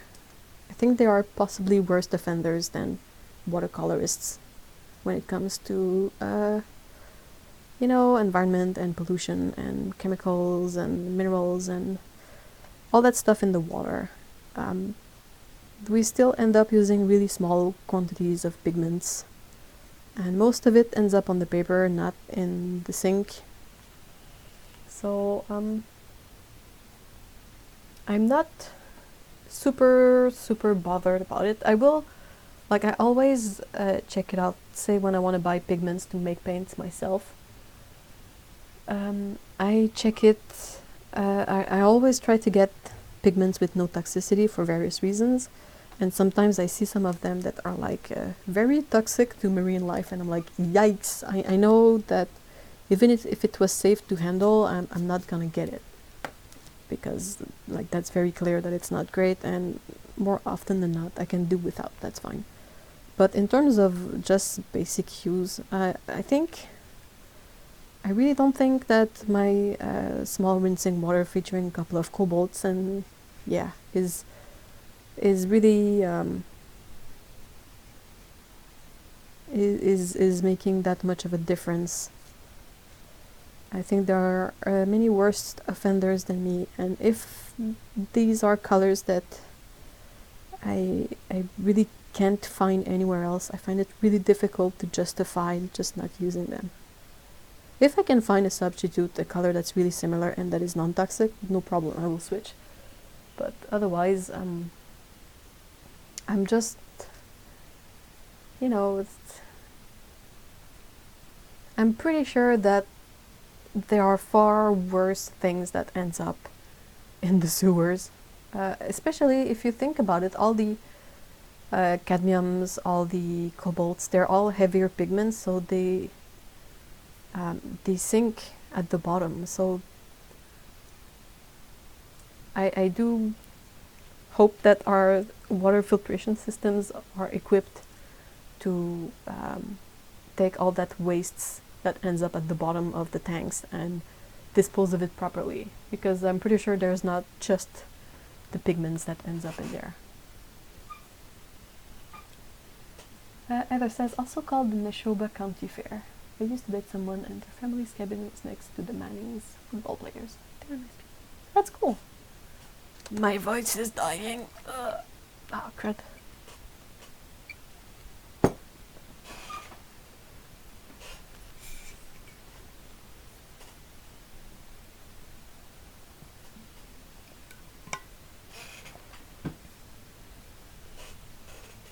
Chromium oxide isn't toxic. Yeah, it's just opaque, I guess. I'm the same. I don't really buy any cadmiums because I find that there are cadmium hues that work really well. But for cobalt colors, that's really a different story if you look at it. You don't have any other pigment like this one, you don't have any other pigment like this one, and they're both colors that I use a lot. So yeah, especially this one, sadly.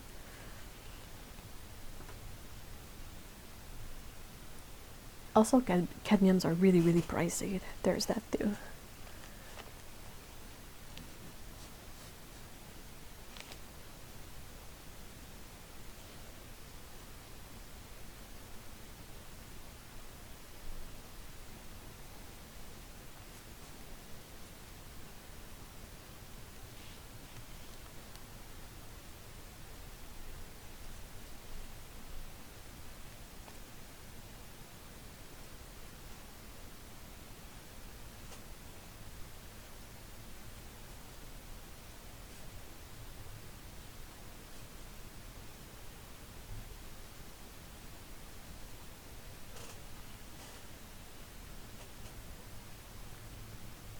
Yeah, cobalt teal is pretty awesome.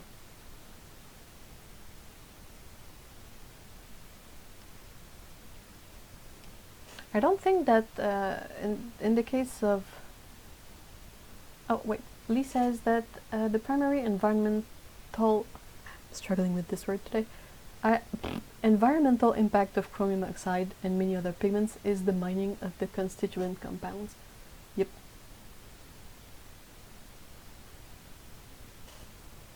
I don't think that sorry, I keep having hiccups.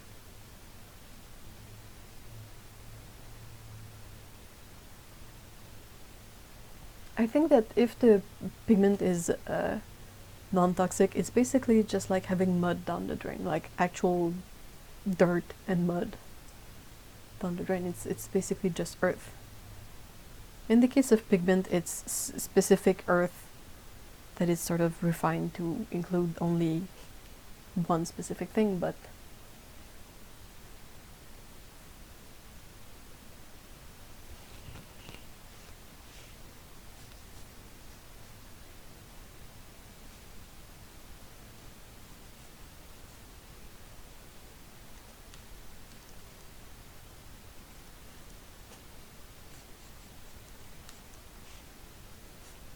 I know that Denise Sudden has a palette that really focuses on colors that are earth friendly. If that's something that really concerns you, you can check her palette for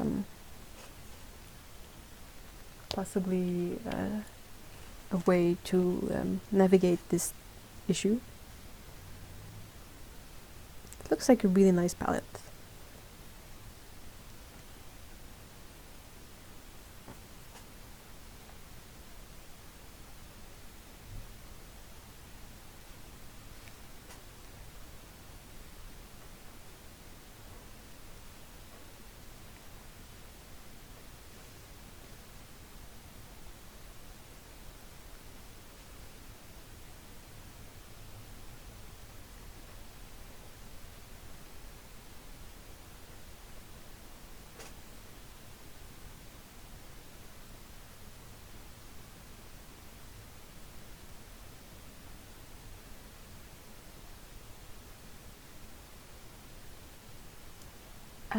Amisha says that Denise recommends letting the paint settle and then wiping out the residue to reduce any pollutants our painting might produce.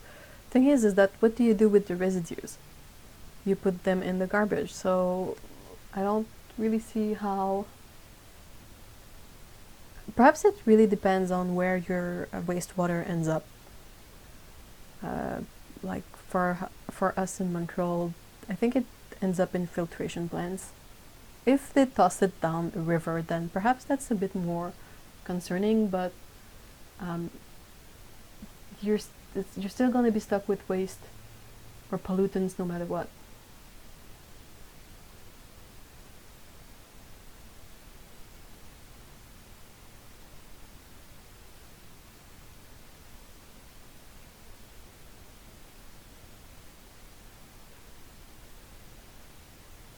Even for cadmiums and cobalts, it's the mining side that's real bad. That's very truly.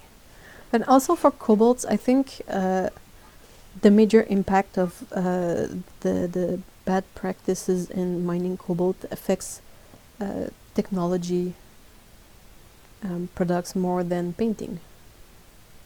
Because I think a lot of cobalts are used for like cell phones and stuff. And we definitely use more cell phones than cobalt paints.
Yeah, watercolor paint is like of all the paints, it's probably the least offensive of anything because, I mean, I don't think that like art acrylic paint for arts is a great big risk either. But like what you need in terms of paint quantity to get any stuff done with watercolor is so minimal. Like you barely need a bit of paint. Like tubes, they last forever. So I don't feel like it's really a big impact.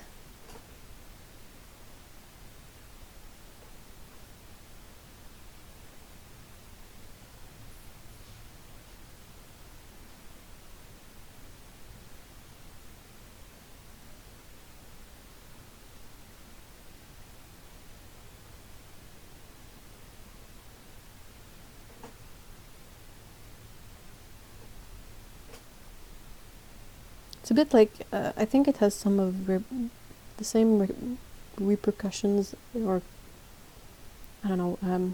What's the word I'm looking for? It's a bit like when you consider being vegan with the broad picture in mind.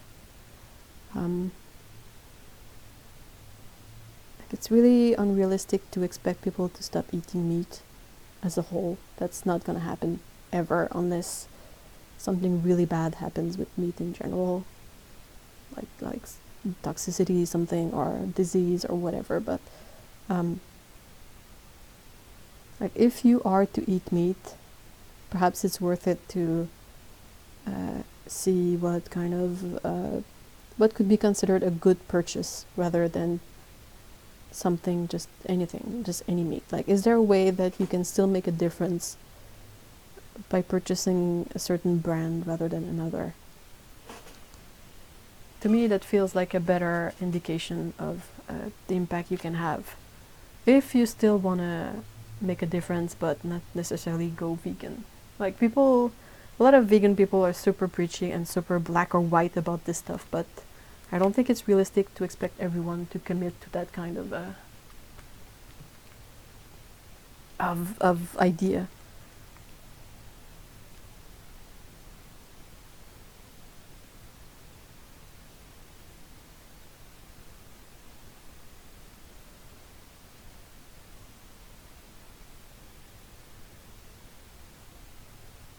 In the same sense, I feel like it's a bit the same with paint. It's like, though no one dies because of paint. Well, I don't know the real ramification. Okay, let's talk about cats. Cats are cool, cats are great, cats are fuzzy and cute and soft.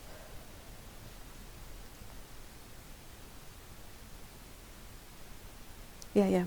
Like, someone not eating meat doesn't mean that less meat is being produced. But someone buying, say, meat at the farmer's market will possibly give that farmer a better chance at raising more animals for food the proper way, and less focus on the bad way of raising animals for food.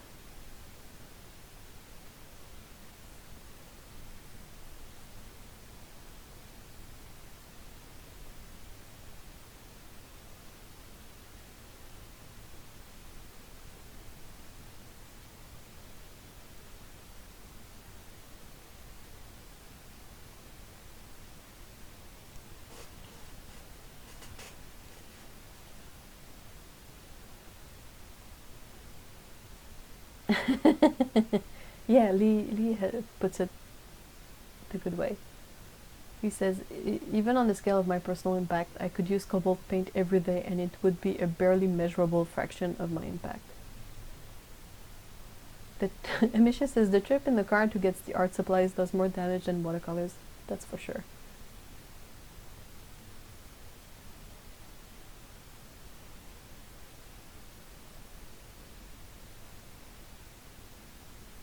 That's true. Tsukebu says, there are some of us who literally can't go vegan because of food allergy and such too. Yeah.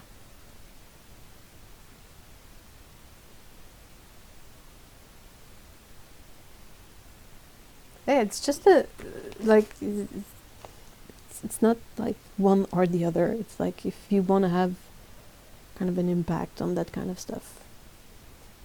There are probably ways to do it that don't mean messing up everything. Anyway, I saw someone who was commenting on some vegans stopping, like deciding to no longer be vegan. And they were like, well, they could eat oysters. Oysters are not sentient. And I'm like, ugh.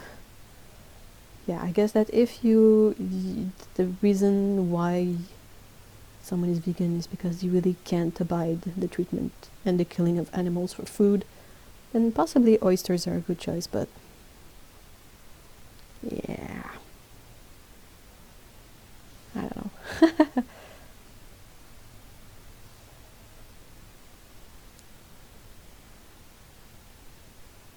Okay, let's talk about something else. Arts, because basically that's the whole point of this thing here. I was looking on, I often do like research on Amazon and websites that sell art materials, and I recently saw that Van Gogh has a bunch of new sets out and pretty interesting stuff. One of them is all pinks and purples, violets, reds. Anyway, all pink, purple, red colors. One set is nature colors, so you have a lot of muted, warm greens and yellows and reds. One is muted colors, one is vibrant colors. They have shimmer colors, gold colors, a bunch of new stuff. And the Van Gogh paints, as far as student paints go, they are really nice. So that's pretty exciting. Oops, sorry about that. Since we're talking cats, do you all know the YouTube channel The Helpful Vancouver Vet? I love him! Dr. Yuri is so cool! And his cats are so well behaved and nice. And you won't find a dude who loves his patients more than he does. I love it so much. It's the guy with the squish that cat kind of meme going on.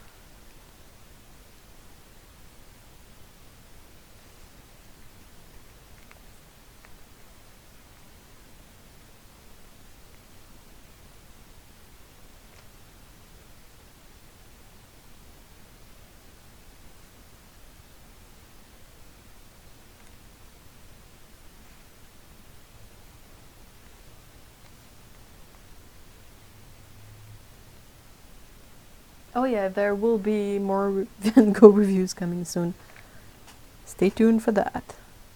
I was really excited about the natural and muted color palettes, and also thanks to the affiliate money I had saved up on Amazon, I was able to get this set, but with the 3 extra colors. And I'm really excited to try it because this is a really nice travel set. The colors are really good. They re-wet well, they're fun. There's a white in the set. That's perhaps the only thing that I'm like, what? But yeah. Fun set, great mixing space. So yeah. Exciting. Oysters shudder. Yeah. It is always better for us and the environment to buy local. Local meat, local veg, and seasonal. Local art supplies, if you could find. Oh yeah, I agree. Local stuff is definitely like the best option if it's there, and within the budget too. More often than not, at the farmers market, all the produce is usually much cheaper than at the grocery stores and much fresher too.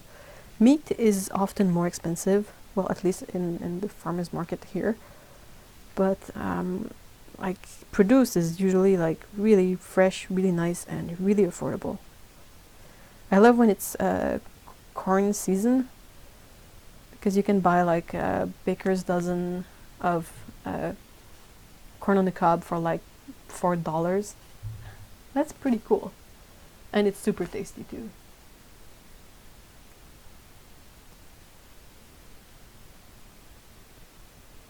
He's such a friendly man. And have you seen the video on Lancelot? I have the older one, like the one that explains who Lancelot is, what he does, and all that.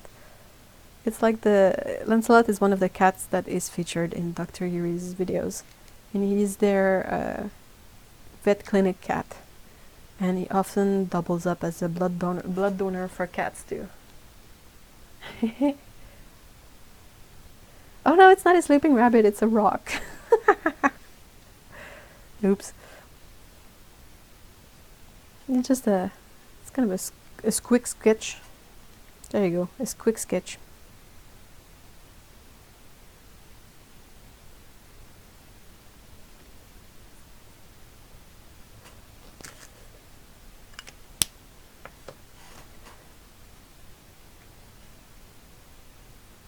I'm vegetarian and mostly plant-based at that, but I've been convinced by permaculture system biologists that sustainable systems do include some amount of meat animal production.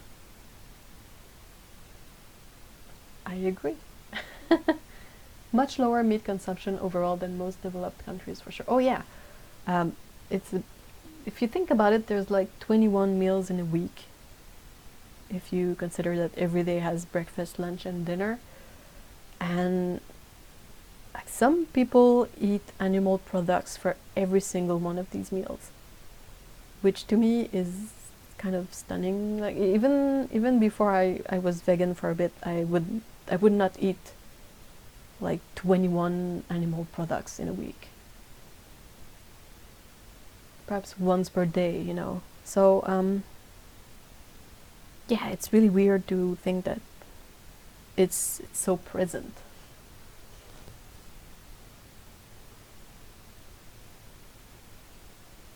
Just please don't make me give a porn.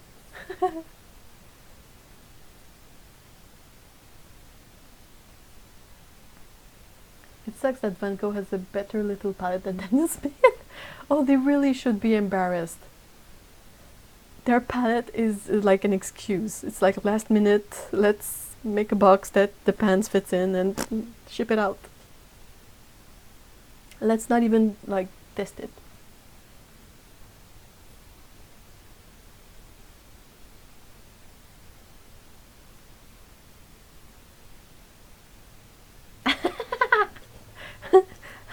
But that's hilarious. How do you like the La Petite Aquarelle from Sennelier? From what I've heard of it mostly is that it's a fine set, but the earth colors are weaker and harder to re-wet. But I don't have it, so I'll go get the water for painting and water for drinking. Because those are the ones my local art pusher has. That's a good reason. That's a really, really good reason.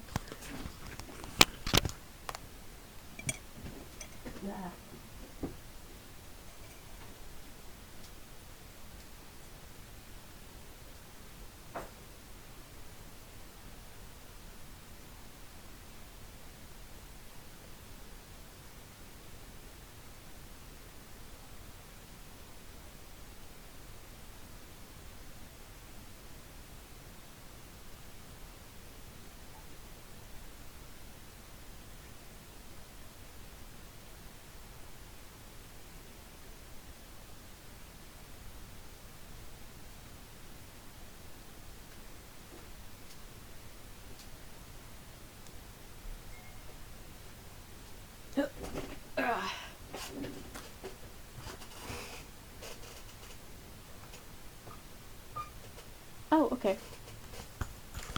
So that's precisely your experience with the set. Good to know it's coherent with what I had heard. I would get it if I liked the box more, but I feel like the box for the paints is a bit bulky, and I already have like so many paint boxes that I cannot really justify having another one that is not like perfect. I really like the Van Gogh one. The only issue I have with my Van Gogh palette is that it is it doesn't clip like the top. Like yeah, you're gonna make me lie, are you? I can really easily just pop it open. It's supposed to have this like tab that you press and open, but it really it's really like easy to open. So I've added a a bento box elastic to the set so that I can securely close it.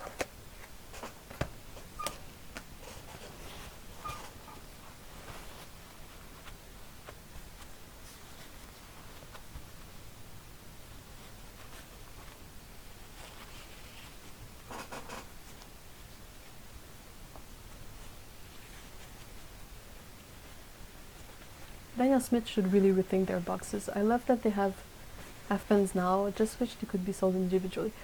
The only thing that I find really weird about the... That's okay, Holly. um, yeah, like the pans that Daniel Smith sell, what they actually sell you that's new, it's just the pan itself. Because they're hand poured, I think. So there are some Daniel Smith employees out there who basically just pour paints into pans and wait for it to dry. And then put them in terrible cases and sell them out. So they've added convenience, but they haven't really added anything new to their product line, except for the bunch of grays and the red jasper color. That's a rant for another day.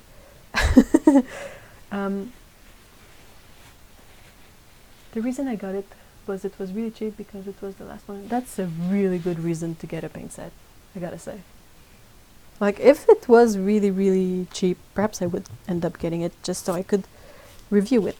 But then I'd be stuck with it.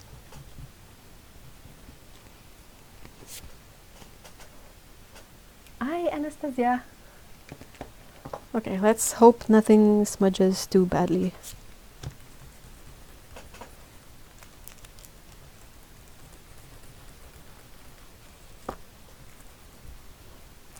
A couple of tricks for sketches that you are perhaps thinking they might smudge. It's to keep in mind what's the direction of the smudge. Like, if I erase that way, if it smudges, it could pass as a line in the background. So I'd be okay. If I erase like this and I smudge, then it's going to make a vertical line that's going to be really evidently a smudge.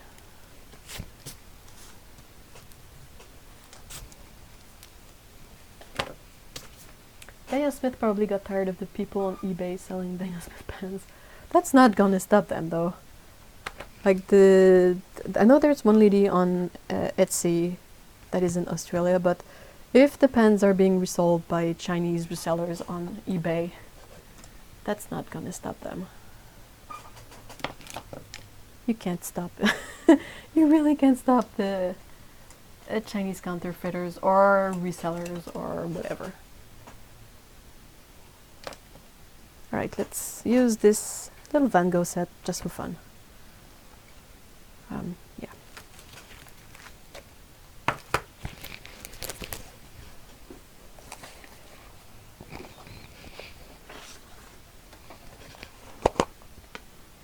Oh, have fun at the plant shop, Lee. I hope you find some nice plants. I still have candies. It was like $15. Whoa, that's really nice.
So I've pre-wet these pans earlier today. because I knew I was going to use these for sketching at some point during the day. So they are sort of easier to re-wet and ready to work with. But they can be a bit hard to re-wet. Like, they re-wet well, but I kind of struggle to create pools of paints that are big enough for what I want to do. So that's why I opted to pre-wet them.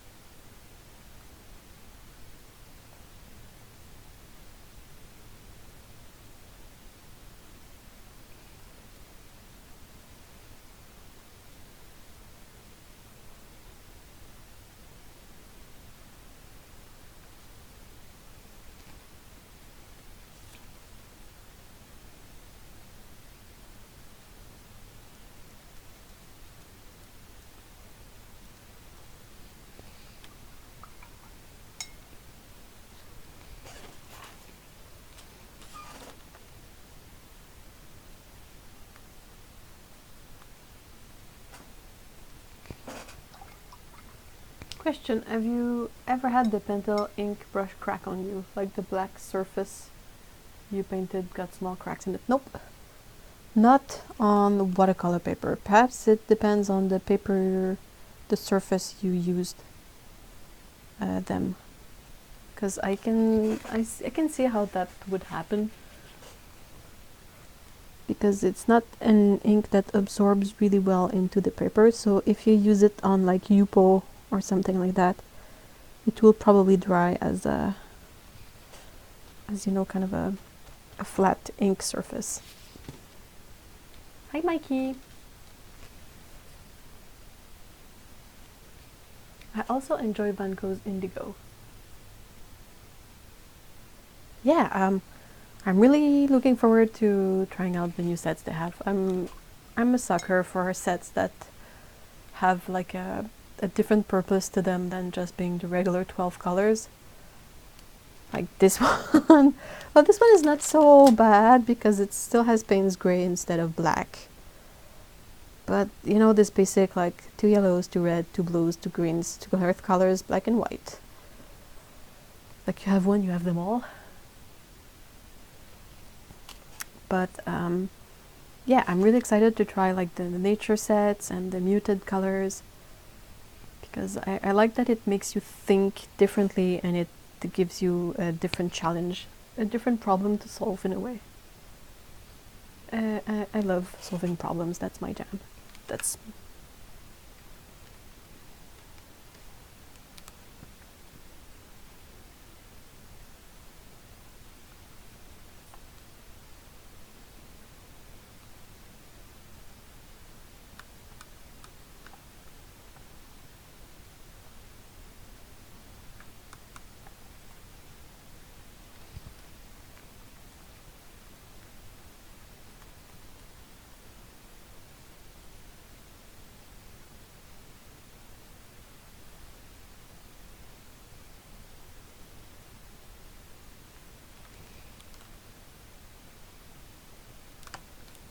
the red got really goopy, but that's okay.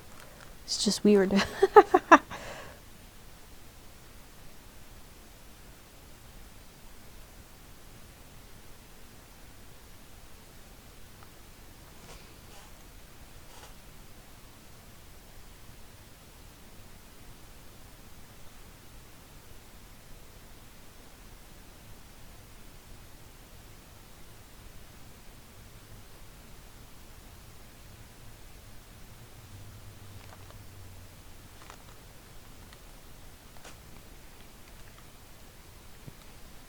Yeah, try your Pentel on a different paper, see if it does the same thing, because that's never happened to me.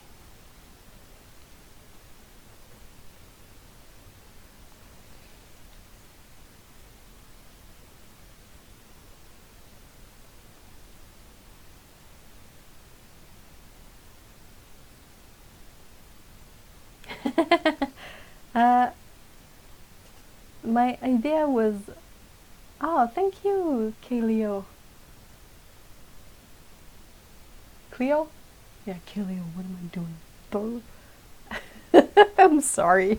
Oh gosh, brain. Um,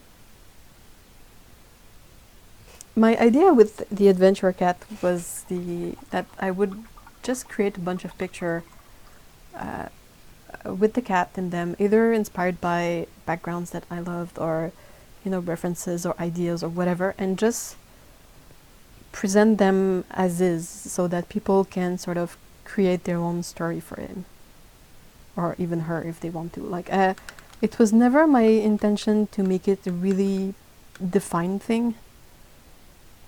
I will maybe eventually regroup all the sketches and paintings in a sketchbook or something. That cost money. And but I would love to, and I don't think I would necessarily provide a story to go with it. I would maybe add a small text at the beginning that um, it's a bit like you can decide your own story.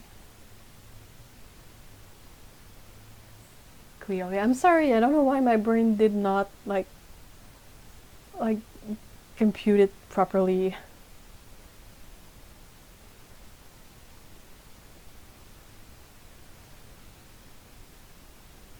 What? The pentel now comes in a sepia that's also permanent? What? What? What? Where? Ah, I'm gonna need that. What? Brush pen that's another color than black.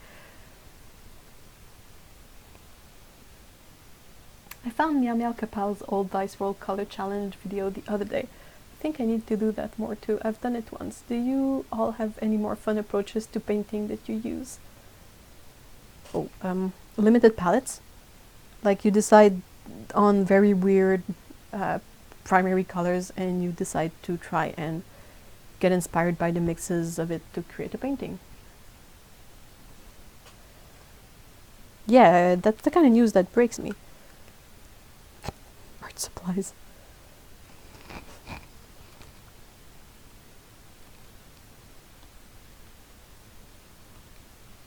I know they have like a limited edition or a special design Pentel brush pens. I have a couple of those.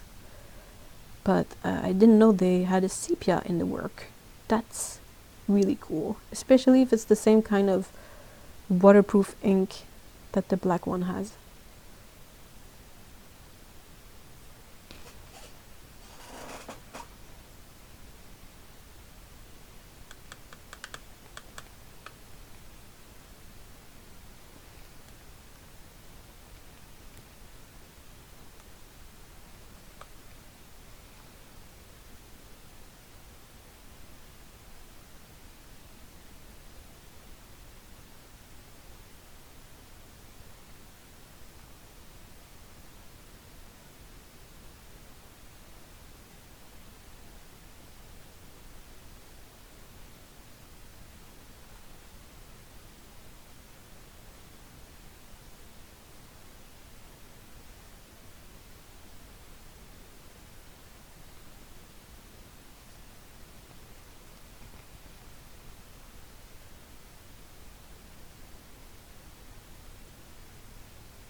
Oh, I will check it out.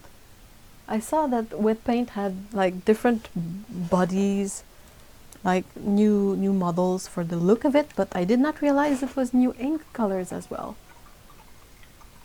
What tea did you get, Dan? Give us the tea. Ha ha ha.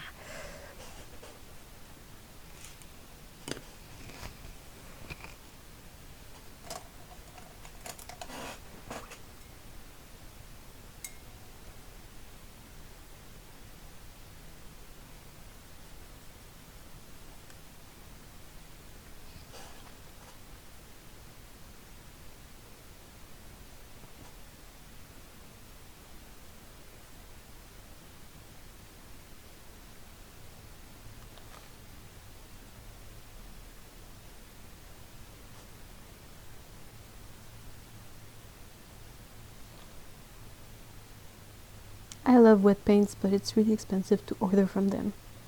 Because I am in Canada, so shipping is always like $15-20. Which I'm okay with on like a paint set that costs a bit more, but it's really a bummer when you buy a pen and it's less expensive than shipping. Oh, Earl Grey is a delicious tea.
Rooibos tea is caffeine free though, isn't it?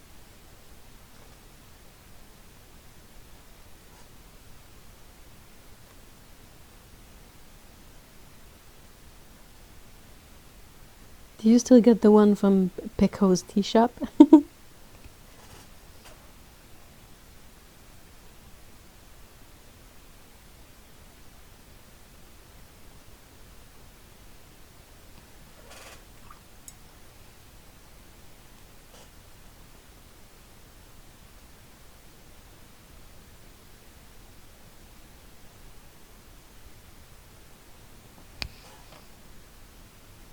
This is something that to me is more like a sketch. This is not exactly like really thoroughly worked and finished painting. It's one part study because I used the reference photo for the scenery, but I also added in a cat, so.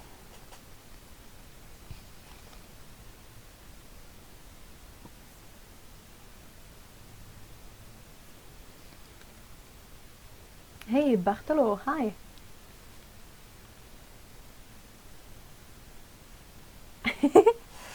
Get more from Pecco's shop. I cannot imagine something else than Pecco sitting at the counter with her happy cat face, being like serving customers and stuff.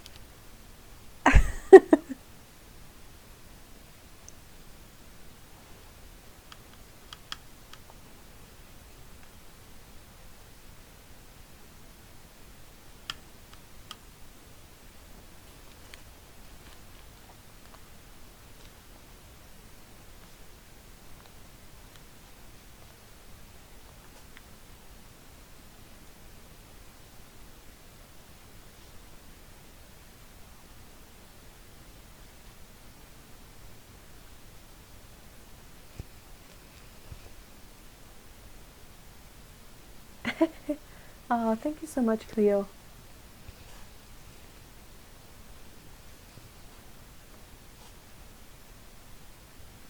Speaking of print, my printer is dead.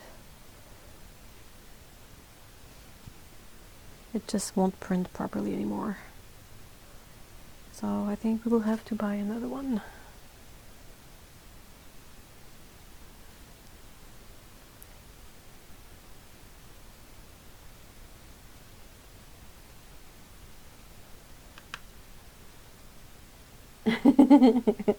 Yeah, I should really eventually draw Pecco's tea shop. I think this would be funny.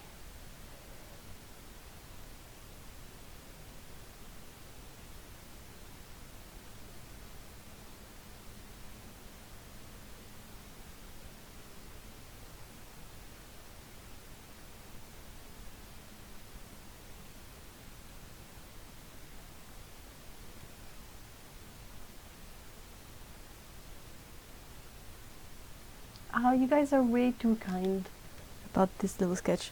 Thank you so much. I really appreciate it.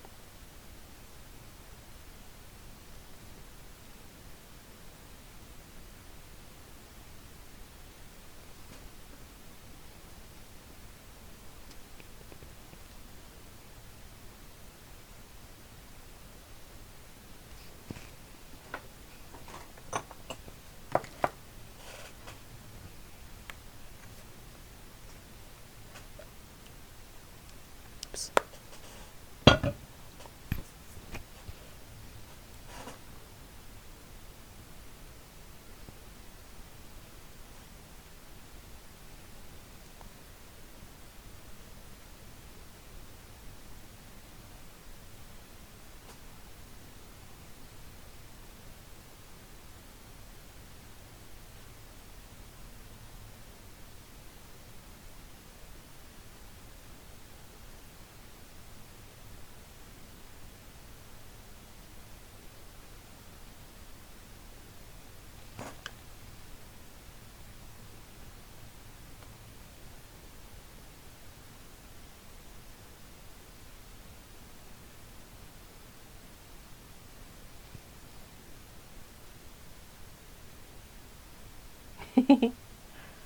Tea. Tea.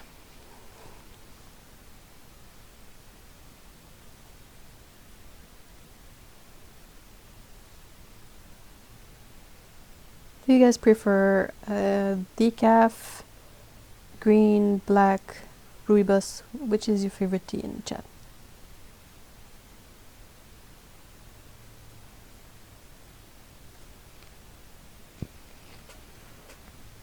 Earl Grey rooibos. Num.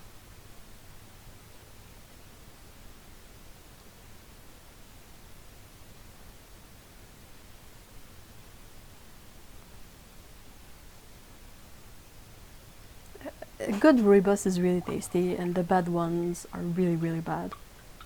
I call them pencil shavings tea, because that's what they remind me of.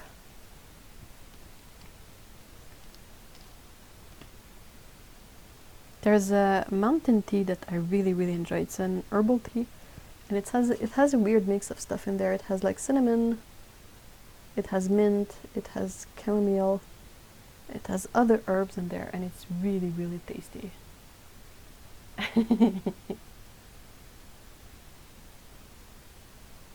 Okay, just plain old Tetley here. Well, if you like it, that's perfect. There are worse things to binge on than tea. Yeah, we know about binging over here, don't we? With the cost and appeal of art supplies, binging is really part of our reality.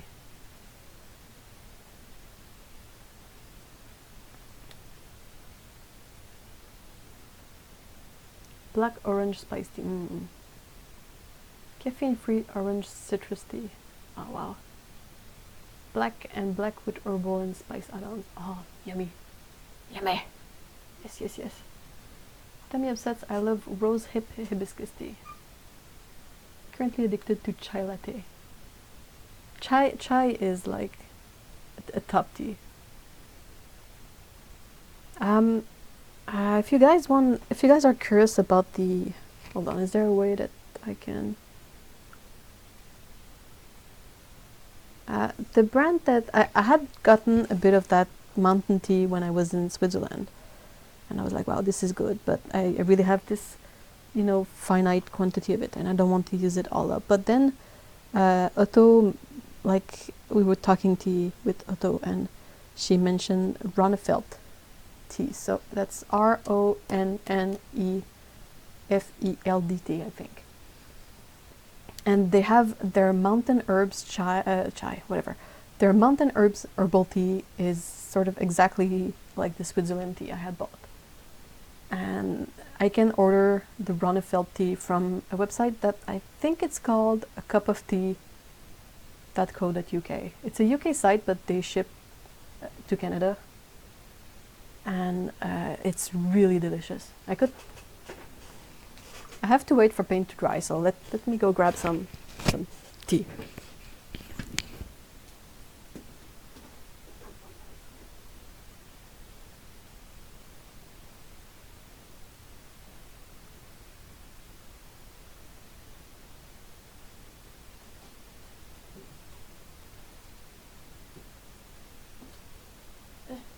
sneezez-vous.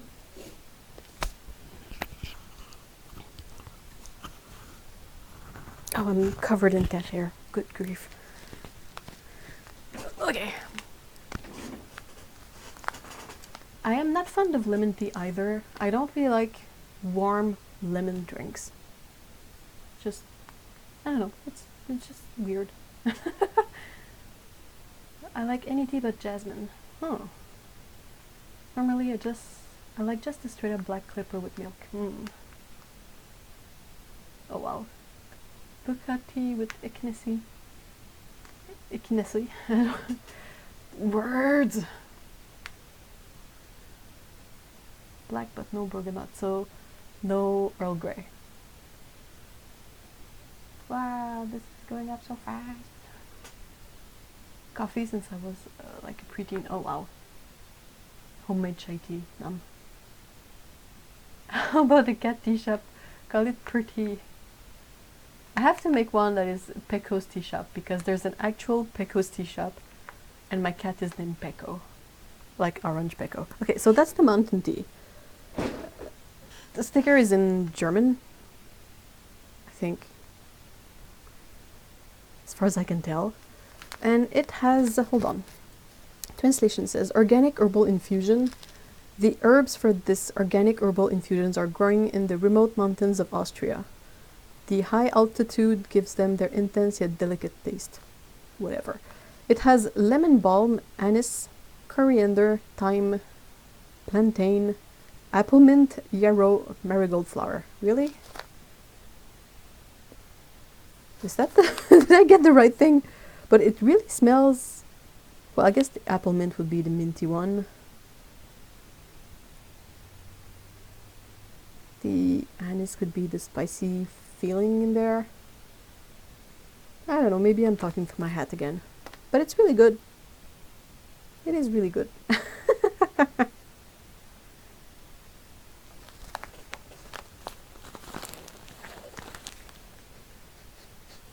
Yeah, it smells like the one I'm familiar with. It's the first time I buy it in bulk, so it's good. Oh, bye, Michelle. Thank you so much for being here. I hope you have a great weekend. I will definitely paint a cat.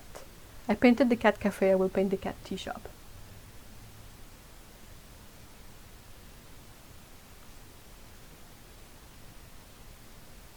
Oh, yes, the.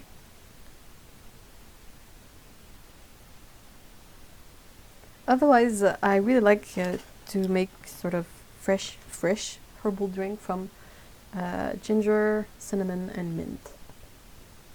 You can just grab like the cinnamon sticks. Ginger is easy to find fresh, and mint is too. And they make for a really tasty herbal drink that helps with the digestive issues.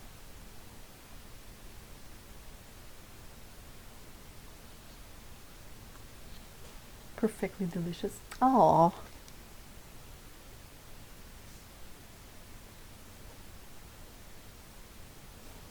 We need more cat cafes. I want more cat cafes.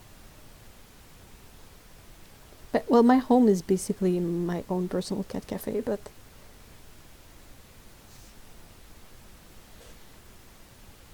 my favorite tea, I think it has to be chai, if I have to pick one. I really like Kuzmi tea's chai. The Kashmir chai is insane. I really like black tea in the morning as well. And I really like Earl Grey.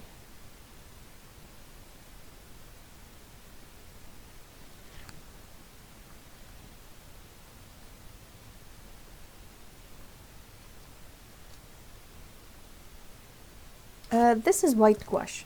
I had white paint in my palette that I could have used, but I'm so not used to having white paint in a palette that I did not even think of it. I took out the gouache.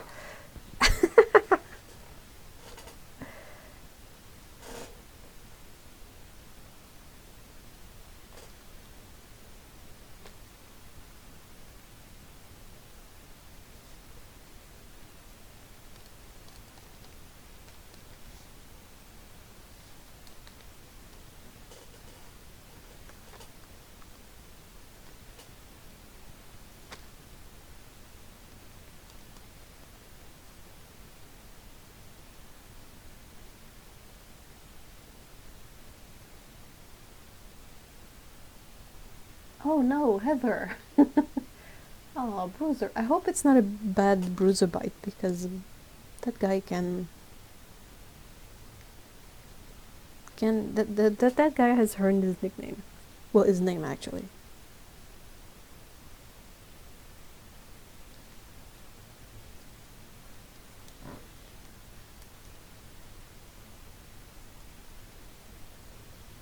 This is the white is supposed to represent this sort of lichen that grows on the rocks.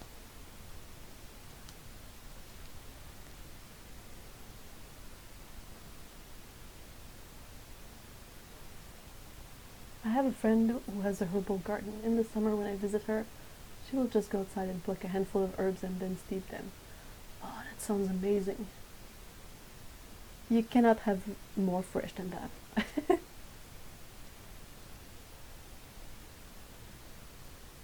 Ah, that's great.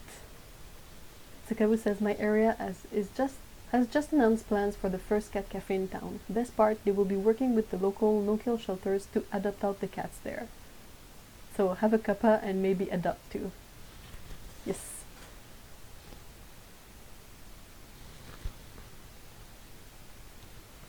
The cat cafe I really loved that has sadly closed down was on that idea too.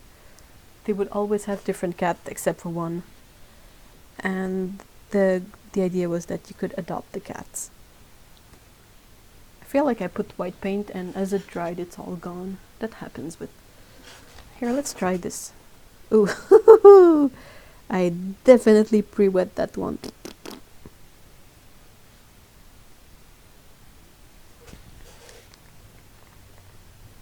Let's try this white watercolor.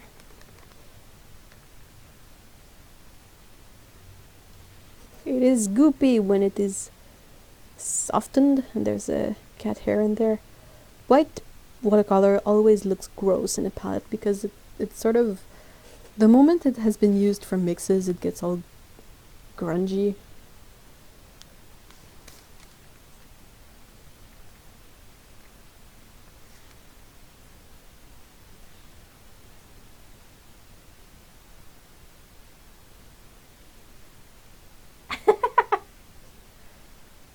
I'm feeling brave.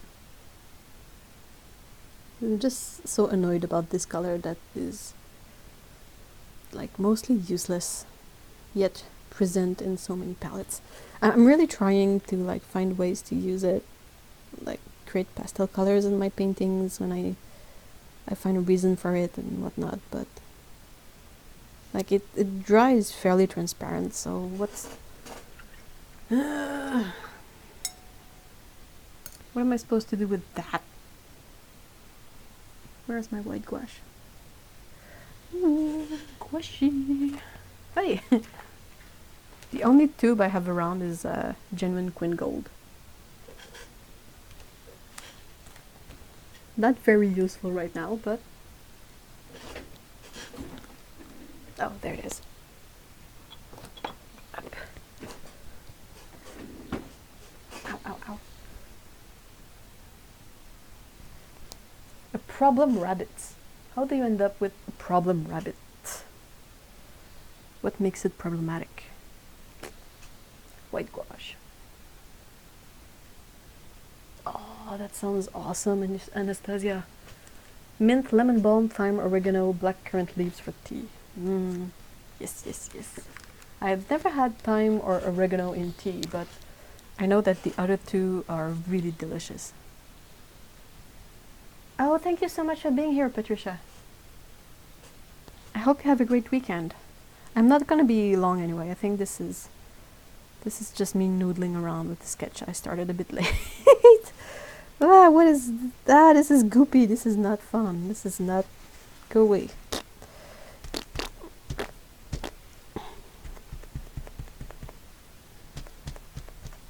Yeah, I think that's gonna get the boot.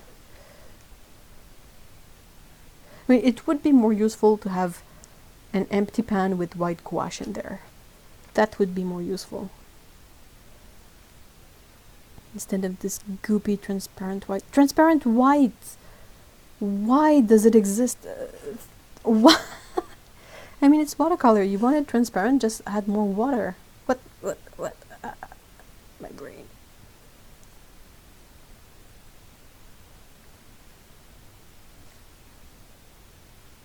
That's the part that really baffles me about white in watercolor sets. Like, but in acrylic, in oil, in gouache, it really has a purpose. It has its uses. But in watercolor, I mean, you are talking about the most transparent possible paint out there, where even the opaque colors are semi-opaque at best.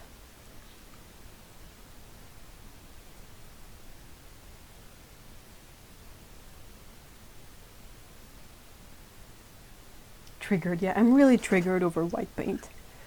You guys know how to trigger me. White paint in watercolor sets, primary triads that have red and ultramarine blue instead of cyan and magenta.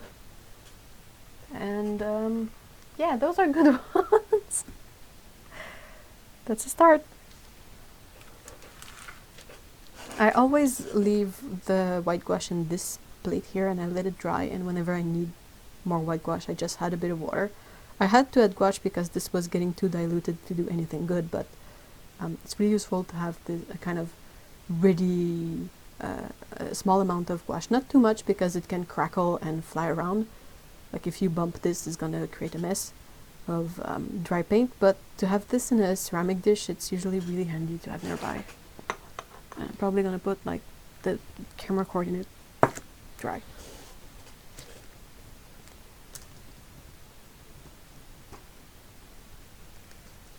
One destructive and aggressive, the other hyperactive. Well, you need to give them something to do, like any pets, right? I mean, it's not because they're bunnies that they don't need like toys and enrichment and things to work on, and I don't know. You need to get them a plushie if that's what the kids want, because an actual pet has needs.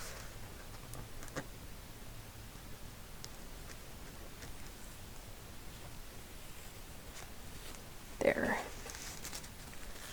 It's crazy how having a white border, a white clean border, sort of gives an air of a finish to anything. Like this is just a rough sketch, but have a white border around it and it looks a lot more intentional than just a rough sketch. Do you guys have any more questions before I finish this live stream? I will also take a moment to thank you all for helping me with my my issues at the beginning and all the talking we did and the brainstorming and all that stuff. I think it has given me a lot of stuff to think about, and possibly ways in which I can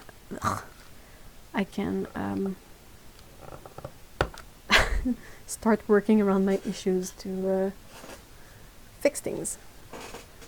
And hopefully it will have a positive impact on what I do on the channel here, in the sense that it will allow me to be more creative, more productive,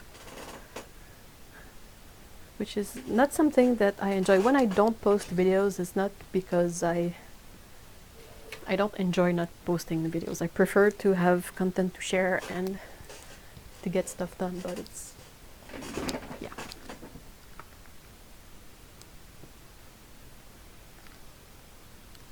Yuck. Yuck. Ugh. Shoo, shoo, be gone. Yuck.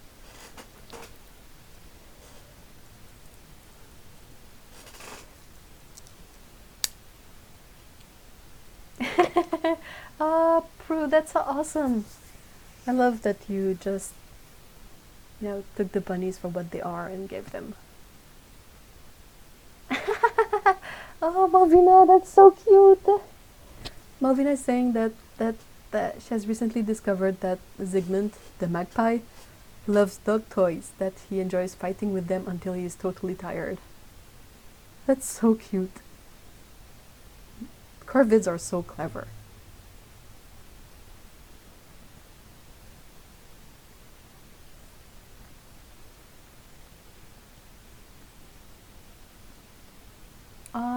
awesome, Tsukabu. Edago.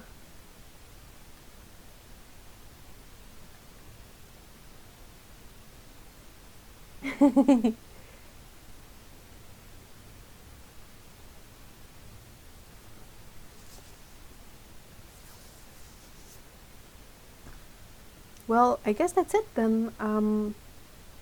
Again, thank you so much everyone for being here today and taking part in this super casual live stream, as usual. I really appreciate that you decide to spend a moment of your Saturday with me and the rest of us. And it's always a great fun and it's always super helpful. So thank you guys, thank you so much for being part of this really awesome community, and I hope you have a great weekend. We will see each other quite soon. Hopefully I will manage to get some stuff done this week. And you will see that posted on this channel and Instagram mostly, and Twitter, and also now I'm using Ko-fi. I've sort of ditched Patreon. So yeah, Ko-fi is my sort of tip donation platform for now. And also I want to have more paints. There are still paints left in the shop if you guys are curious about that, just to go check it out. The address is evebolt.com /handmade paints. But if you go to evebolt.com, there's a link in the top that takes you to the handmade paints if you want to check it out. And yeah, that's it. So have a great weekend, enjoy, and we will see each other quite soon. Bye bye!